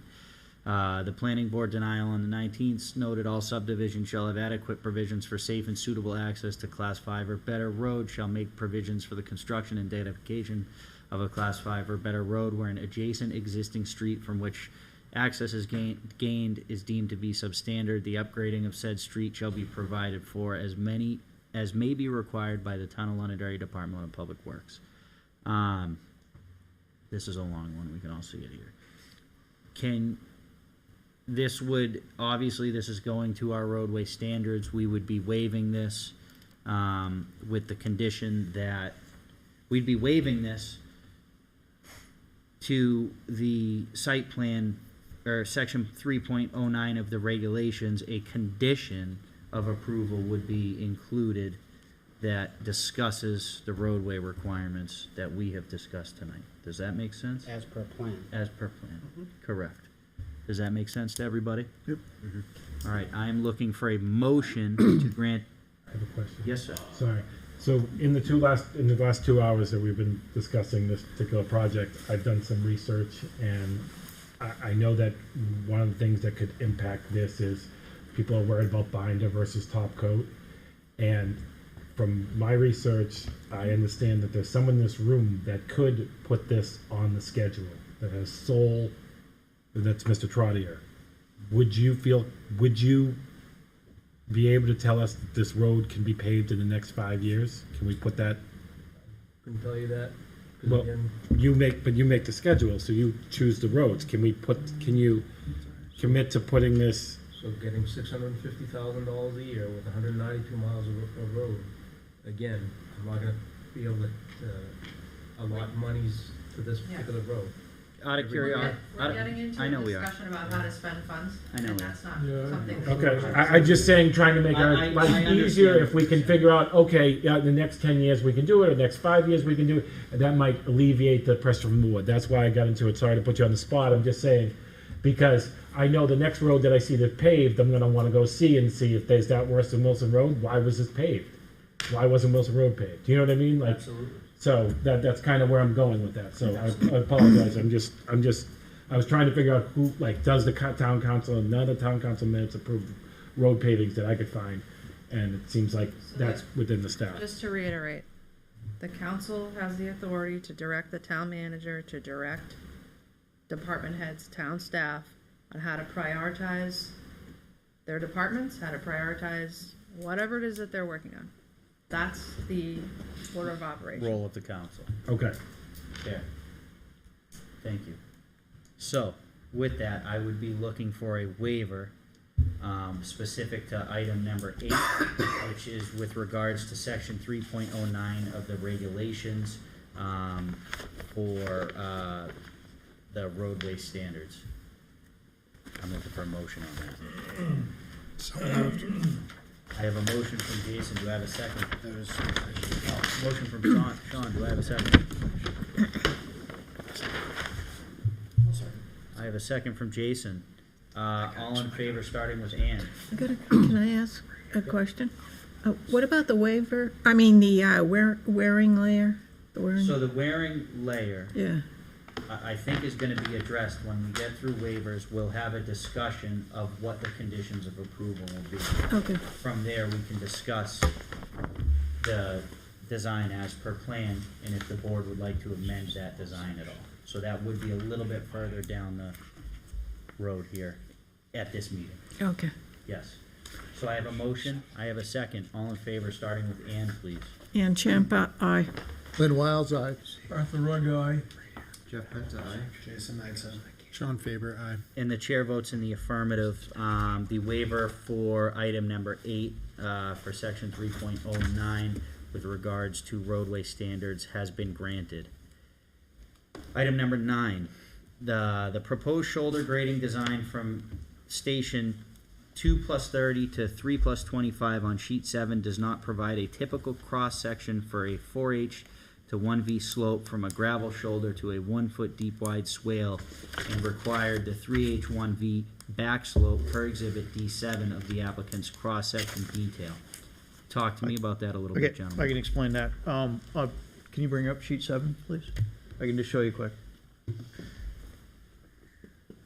If you zoom in right on the beginning, right next to Lance Ave.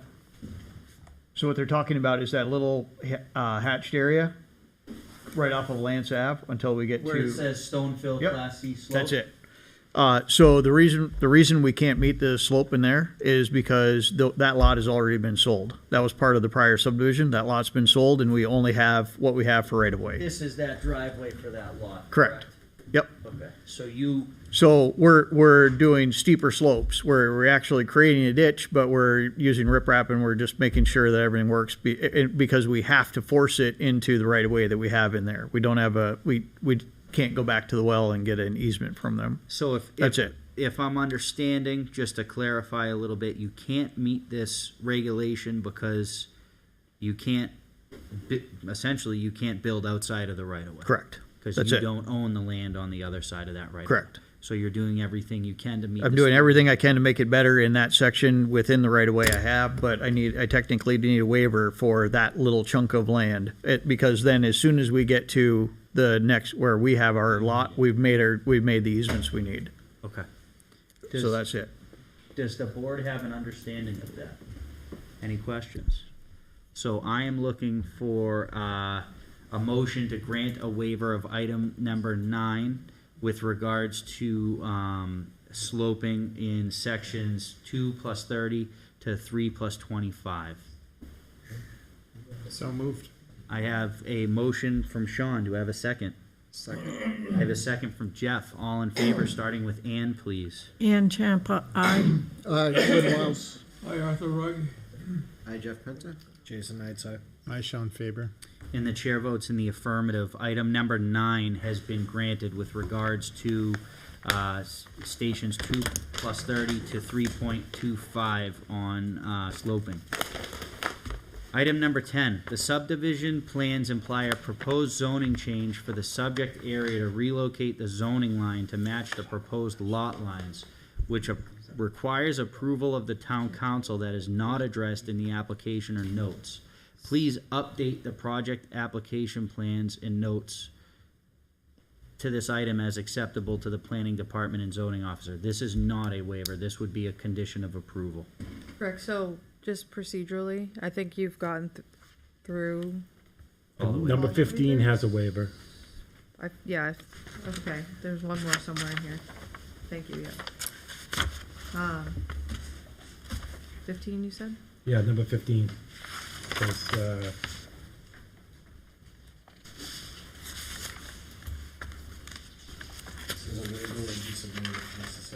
yeah, I just searched for the word waiver, sorry. So the problem being though, again, now we're getting into where they're saying, this is what they've done to those plans, and we have not looked at those plans.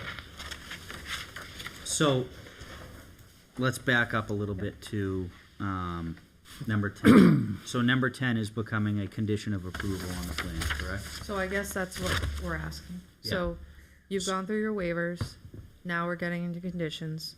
Again, this review memo is based on a March submission, Correct, not the current one in front of you. correct. So So, some of these may apply, some may not.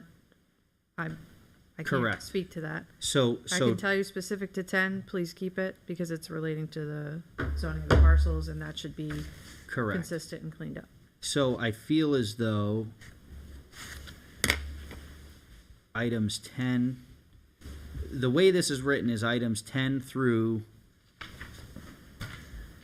21 are conditions of approval. So the applicant needs to meet these as conditions of approval, irregardless of it being this plan or the next plan that's gonna be updated to identify everything we've discussed tonight. If one of these, I'm just gonna pick one out of the blue. Let me find a short one. If item 17, for instance, you know, they update their plans and they decide that they cannot meet item 17, they would have to come back to the board for a waiver request. So just to point out too, so the bold font is their response, the applicant's response. Some of these items are highlighted, and I'm gonna assume there's a reason. That's the applicant. Okay, so I think we still continue through these line by line. So 10, Read it. subdivision plan, didn't I already read this one? Yes, you Yeah. did. Yeah. I'm- So number 10, we agree that that is a condition of approval. Yep. Number 11, another condition of approval. The submitted topo plan sheets 4 and 5 are at a scale of 1 to 50 and do not comply with section 4.01, which is a scale of 1 to 40. So that being said, a conditioned plan ready for signature will reflect 1 inch equals 40 feet. In the event that the applicant cannot meet that after final review, they would have to come back to the board. I can do it. The applicant's submission includes improvements, number 12, the applicant's submission includes improvements to Wilson Road that do not reconstruct the roadway to the necessary Class 5 standards per Section 3.09R, Table 1 of the regulations. We note the following relative to the Wilson improvement plans. The applicant's submission does not include a proposed horizontal design of the roadway per Section 4.16C of the regulations, and items 7.3.A.12 of the checklist as presented. Does not meet minimum design radius required for a 35-mile-an-hour design. So these are items as they pertain to meeting a Class 5 roadway, correct? Pretty much, yeah. So I would consider that this item would not have, this item would be stricken from any condition of approval because we are going to substitute it with a different condition that discusses the roadway standard. That is the expectation for the roadway. So the only thing with that though, Jake, is again, so John's gonna have to put his horizontal and his vertical geometry together on that, as Tony indicated, you know, we're concerned with that. And then the other thing though too, so if you look at item B, the design is absent of a roadway profile design. So again, that's a typical, when you're designing a road, you put profile, and you put the sections together. Is So that what, I mean, these are the profiles here, aren't they? I did the sections. The sections. Basically, what it's talking about is like the first one is talking about the curves are too sharp yet to meet the roadway standard, and the second one, if you do the roadway profile, like the K values going over and through the Yes. dips and things like Okay. that, might not meet the road profile standards. Correct. But then I could show what the roadway alignment is, just this is what the curves are, and they won't be to standard, but it'll be on the plan. So I guess this all needs to, at the end of the day, all of this needs to reflect the design intent on the plan that the board is going to condition. So it is not going to be, you still need to show these. Yep, I can do that. As per what we are requesting of you, not what our regulations are. So, for example, in 12B, you would strike the reference to the To regulation. the section, correct. So, And say, per the plan as presented. correct. So, Does it still have to go on the checklist? Or, sorry, yeah, or leave it and we take this and we adjust the, notice of decision to reflect that. that's fair. And I So you mean, don't have to go through this. you understand what we're I get trying what to you're do. saying, Do I you just- guys have a complete understanding of what our We expectations? do, I just Okay. wanted to also just clarify that as an example, so Absolutely. everyone else understands what you're doing. Absolutely. Is this comment is based on a different plan, not this plan, right? Correct. Yes. Yeah, but I do not have the road profile, I did not show the road profile on this plan. There are a couple things, because it was all, this comment was under 3.09, and right above that, we were asking for waiver from 3.09, but what we're discussing is a hybrid of all this, like 3.09 is turning into whatever condition you guys put on us. Got it. Correct. So if you guys want us to show the existing horizontal alignment and the existing profile, I can put that on there. Good, thank you. Kelly, you have a good grasp for that, you're comfortable with it? Okay. See? Item 13, driveway site distance plan for proposed lots 910 and 911. What happened to the utility poles? Yeah, Oh, That comment, we think we did address, so we tried to address that one. We're not Same thing asking with for D. not doing that. Oh, I'm sorry, I stopped at C, didn't I? Yeah. Or no, I stopped at B. You stopped at P. Yeah. So C, you're all set on the poles? Or are we all set on the poles? They would have to. That needs to be verified. We would have to think verify it. we've. The applicant needs to verify in the new plan that. Yep. The utility company hasn't said where they're gonna put them yet, right? No. So you wanna keep it?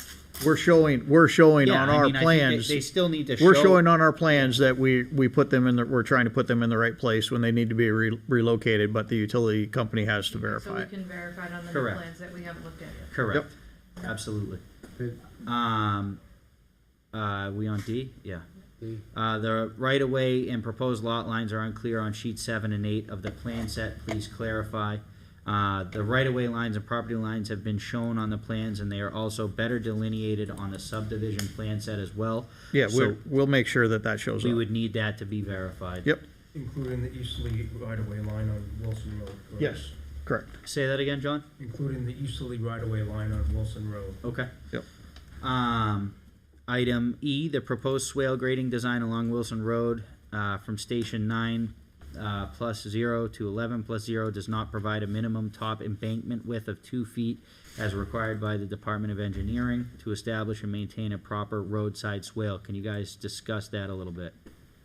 My response is, I think I made some corrections to the plan that we have now that address it, so. Okay. We're not asking for any relief from that. Okay. That would only be specific to the west side of the road, correct? Well, again, The lo- assuming we'll have to see if he's changed something. Does not provide. Yes. Yes. Doesn't say. Well, that's why I'm asking for the clarification. Yeah, no, that was, Because that was, theoretically, the way I read that is they need to show it on the east and the west side of the road, so they're gonna be back here asking for a waiver to the west, yeah. east side of the If road. it's specific to the east side, then So- I have it addressed. I would wanna verify it on the plan for the west side of the road. Item F, proposed design intent to modify portions of the existing substandard roadway with pavement patching is not customary. We understand that this plan has been upgraded for additional drainage and a full mill and new base for a top coat with a paving crown. We would want that verified in our plans. Yep. Based off of what we have here. This goes with, G as well. We would want that to be verified, through the plan as well. 13, site distance plan for proposed lots 910 and 911 does not provide proper site distance for profile A on sheet 13. In addition, the site distance for proposed 9-16 and 17 do not provide the proper site distance for profile A. Also, the site distance for 245 does not provide the proper site distance for profile A.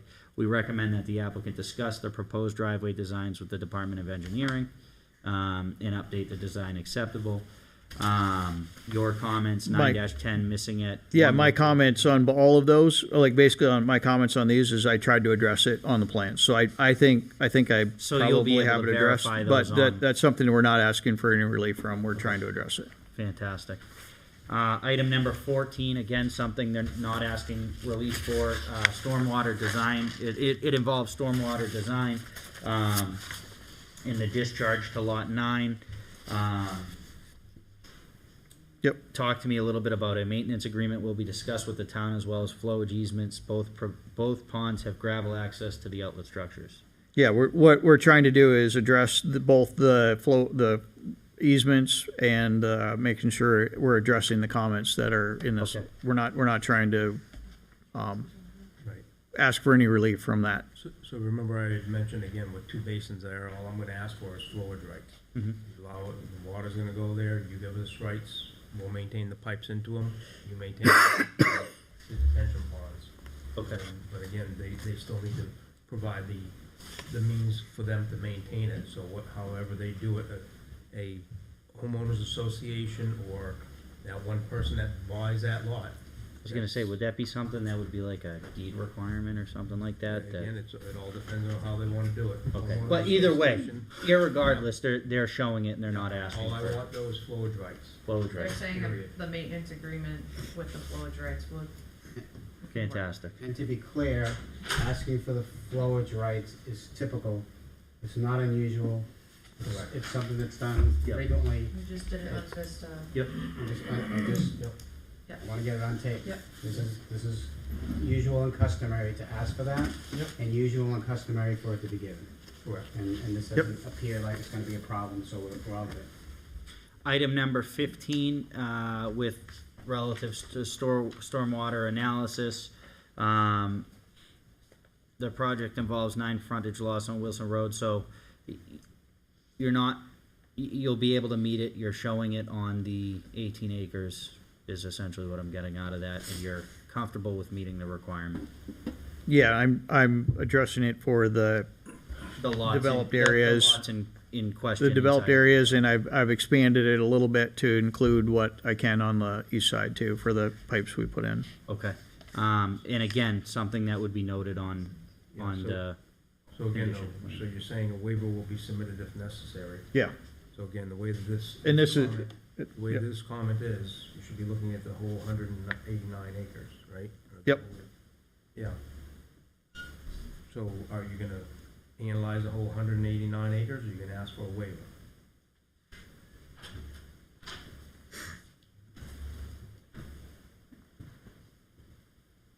I do need to do, you're right, I do want to ask for the waiver for the 171, the remainder parcel, like the waivers we were asking As for we before. did through 1 through. Yeah, whatever they exactly. were, pertaining to lot 16. Yeah, because what it's saying is any point on that 171 acres, I would have to do a design note on every place that it exits that property to meet the regulations. So I would ask for a waiver for that. Okay. So, we would be looking for a waiver on 15A for the remainder of lot 16-9. I'm looking for a motion on that. We have that right. We think we need to write it, right? Oh. I'd have to write it out. You got a pen handy? Can we make a motion on paper if you want. waiver through discussion here, or does it actually need to be written down? You gotta see the written thing. And also,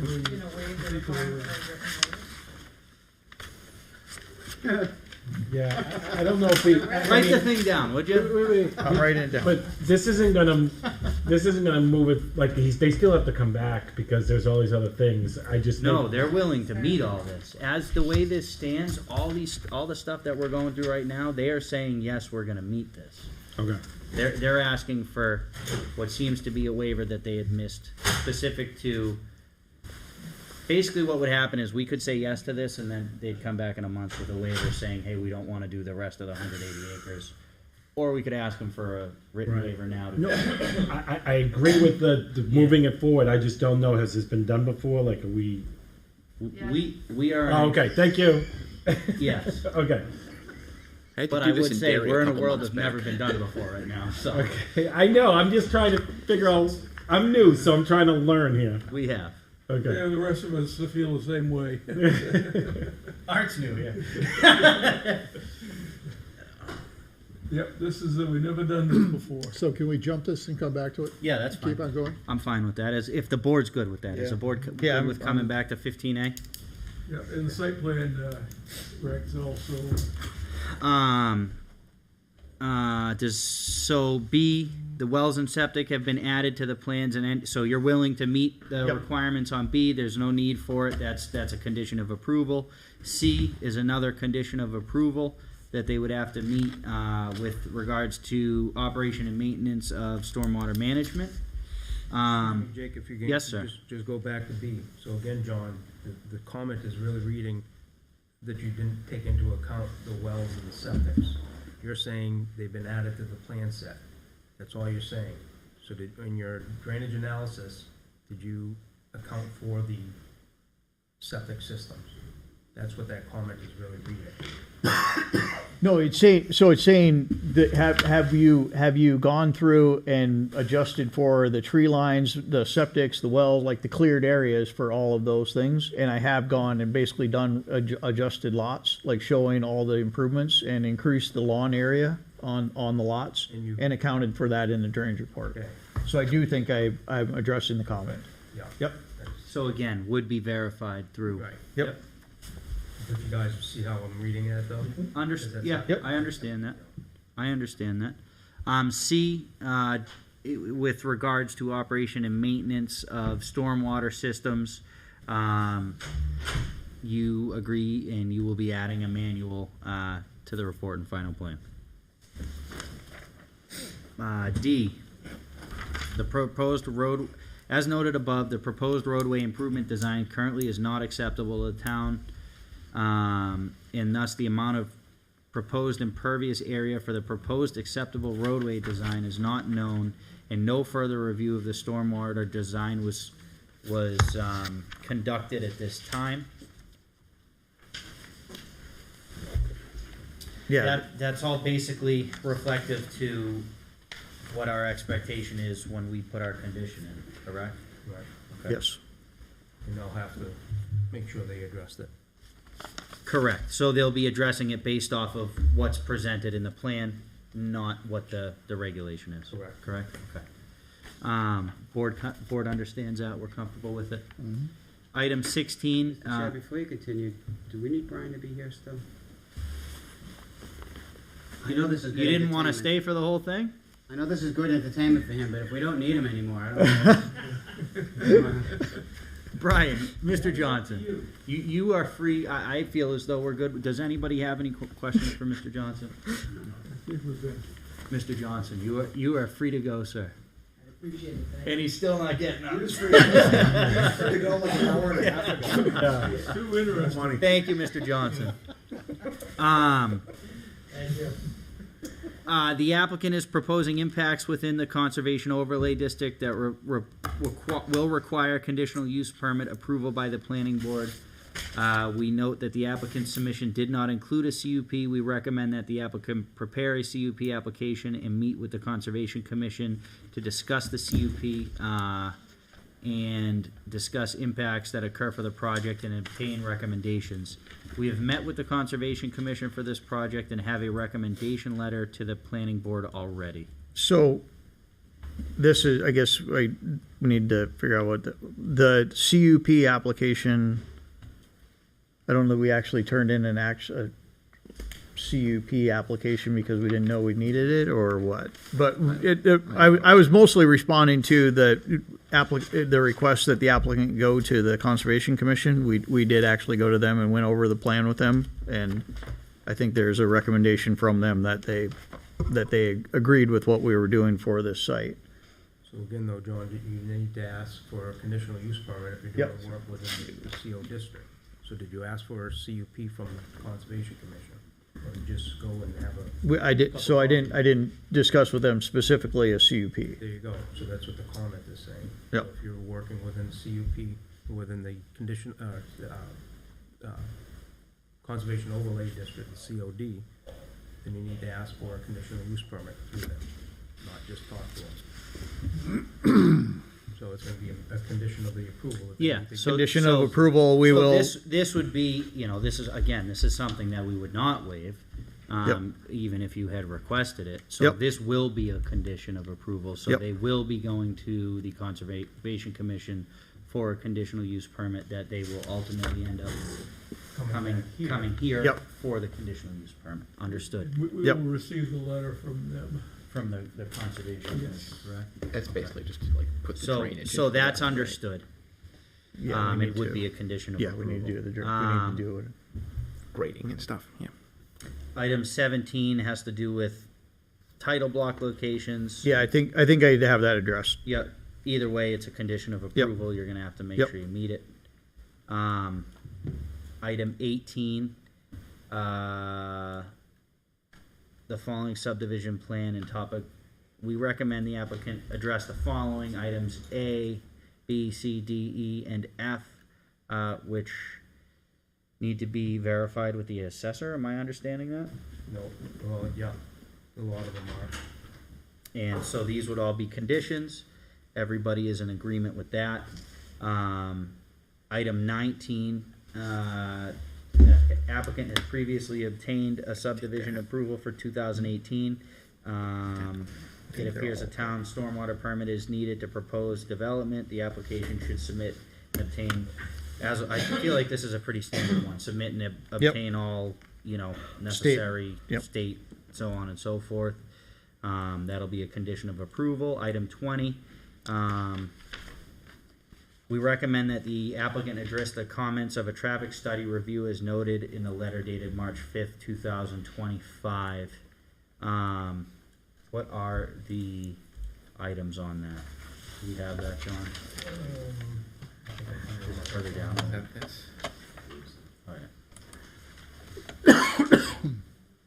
Yeah, just scroll down. I have I think if you go down further, I have it. Yep. It's next page. Yeah, so irregardless, before we go down a traffic rabbit hole here, this is a condition of approval that will be met. According to their response, I would agree with you, Steve. Okay. And item number 21, the applicant obtain and address all DRC comments as applicable for item 2.10 of the checklist. What's item 2.10 of the checklist? DRC. Okay. And we go back to the previous one. Did you read what the applicant, the response to traffic impact study review? The applicant said, we don't feel that additional work on traffic review would change what the planning board is considering. The road is proposed to remain a one-way road with physical improvements to the drainage, grading, and road surface. I just want to make sure everybody read that. Yeah.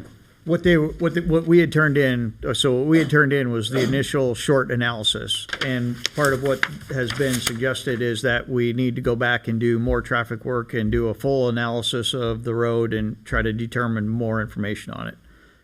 my response was basically saying, we know that we basically discussed that it's gonna be a one-way road and continuing forward, we're improving it in the way we're improving it. And doing a full traffic study on it wouldn't necessarily change how we're working on the road, but that's up to you guys to weigh in on. I don't think they need a full analysis. 8 houses? Yeah. Feel as though they need a full traffic analysis for these 8 houses? No? Okay. I don't know if that turns into a waiver or. Well, I feel as or- though John was comfortable with. John, do you feel as though they need a full traffic analysis for this? Again, at least a minimum of a short analysis. Has the short analysis been performed? I don't believe it has. Yes. Steve Furnaw had done a short analysis. A short analysis, meeting 314, our site plan regs for traffic. I have no idea. Like Steve knows the regulations for the town of Londonderry. We hired him to do the short analysis. So if you have a verified short analysis, you're satisfied. We'll make Okay. sure of that. Sounds like the applicant already feels as though they have it, and if they don't, they're gonna provide it as a condition Yep. regardless. That's fine.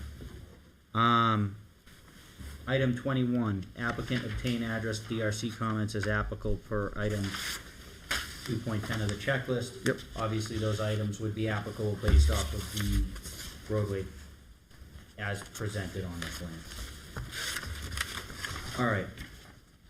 We've gone through waivers. We've discussed some conditions. I feel as though we need to, Kelly, when would be the appropriate time to add any additional conditions to this? Would it be after approval or before?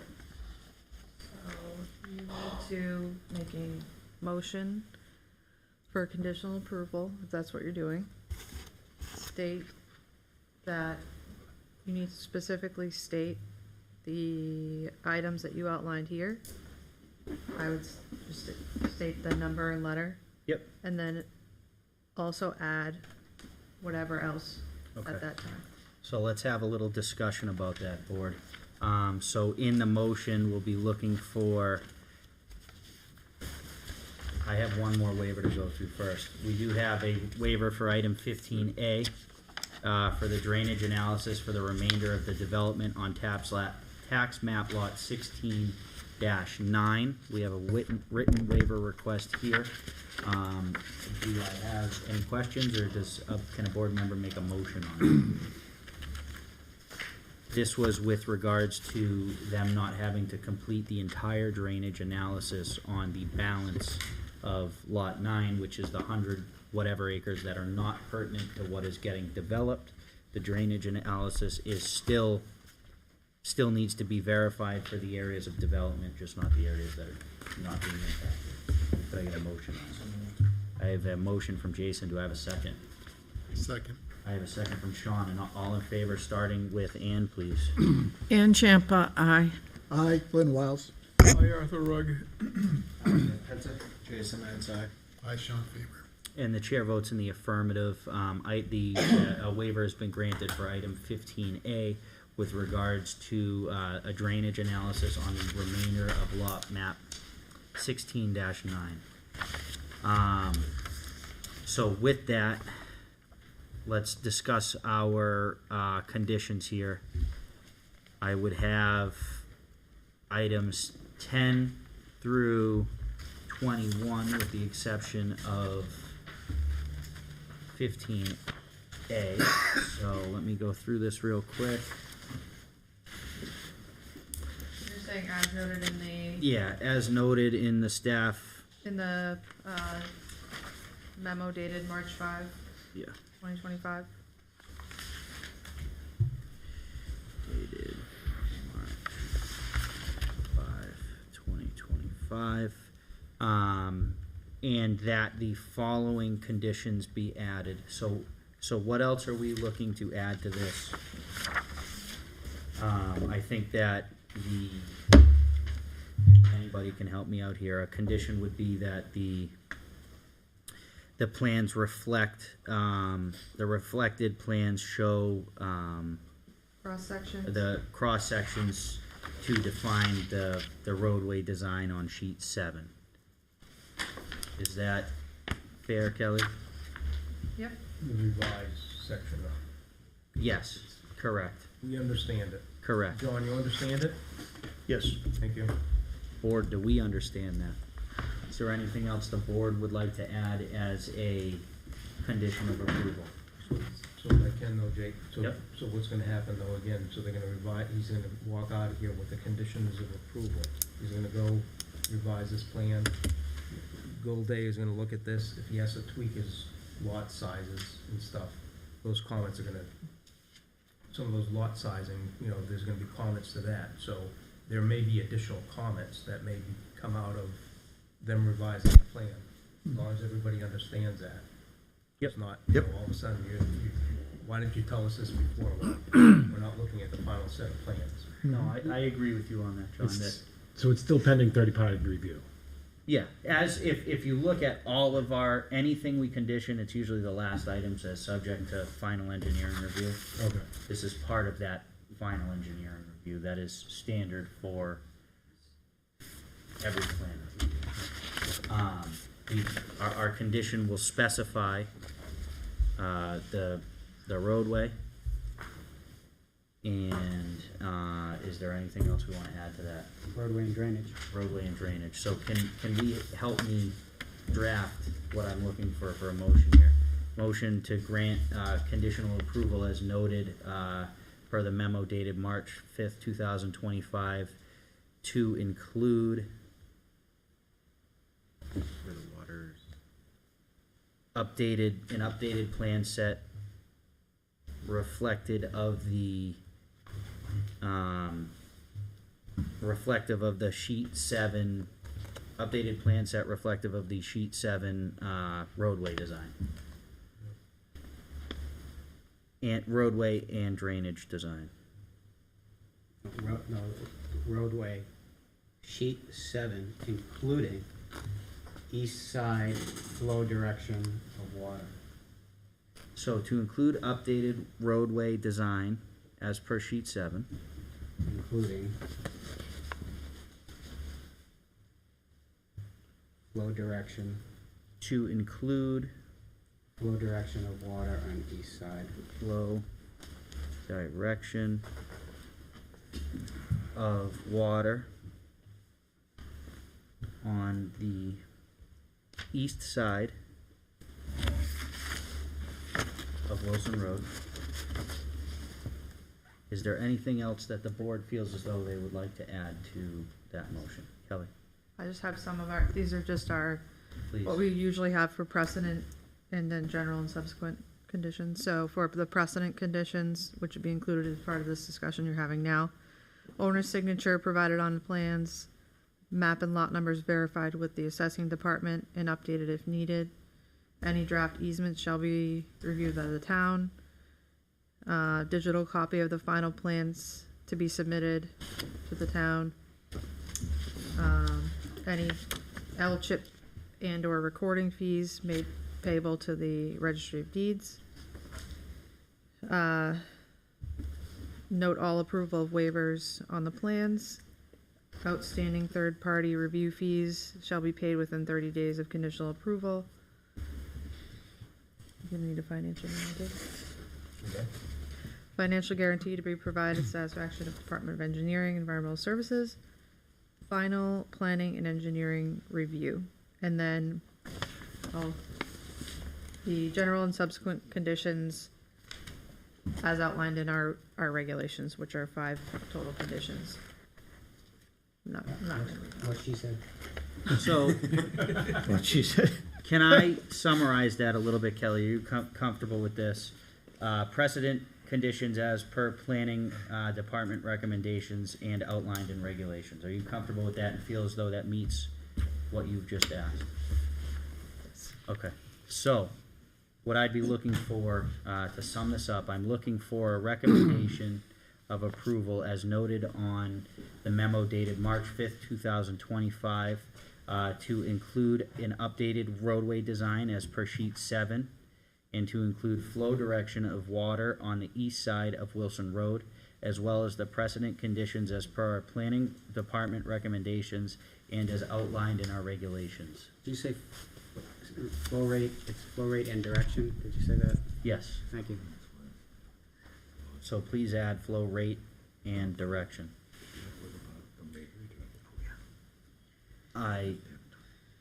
No, they did it according to. Make it quick. If you have something, make it quick before we're going for a No, I think we're good.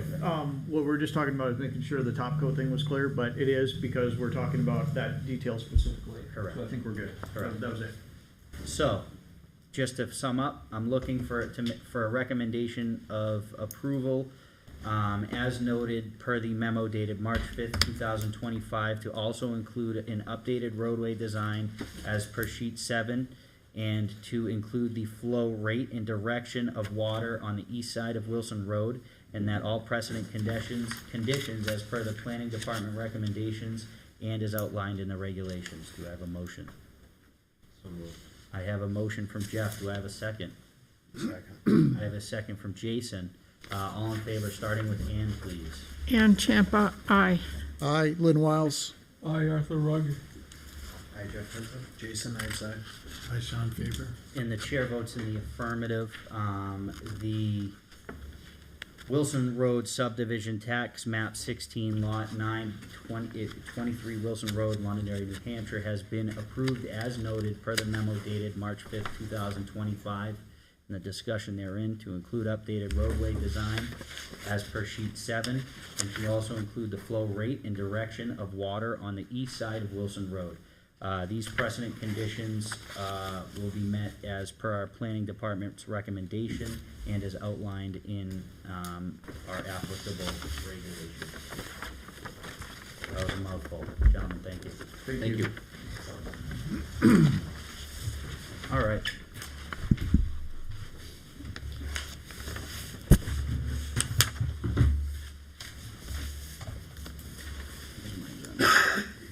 I think that's the last item on the agenda. We are going to other business.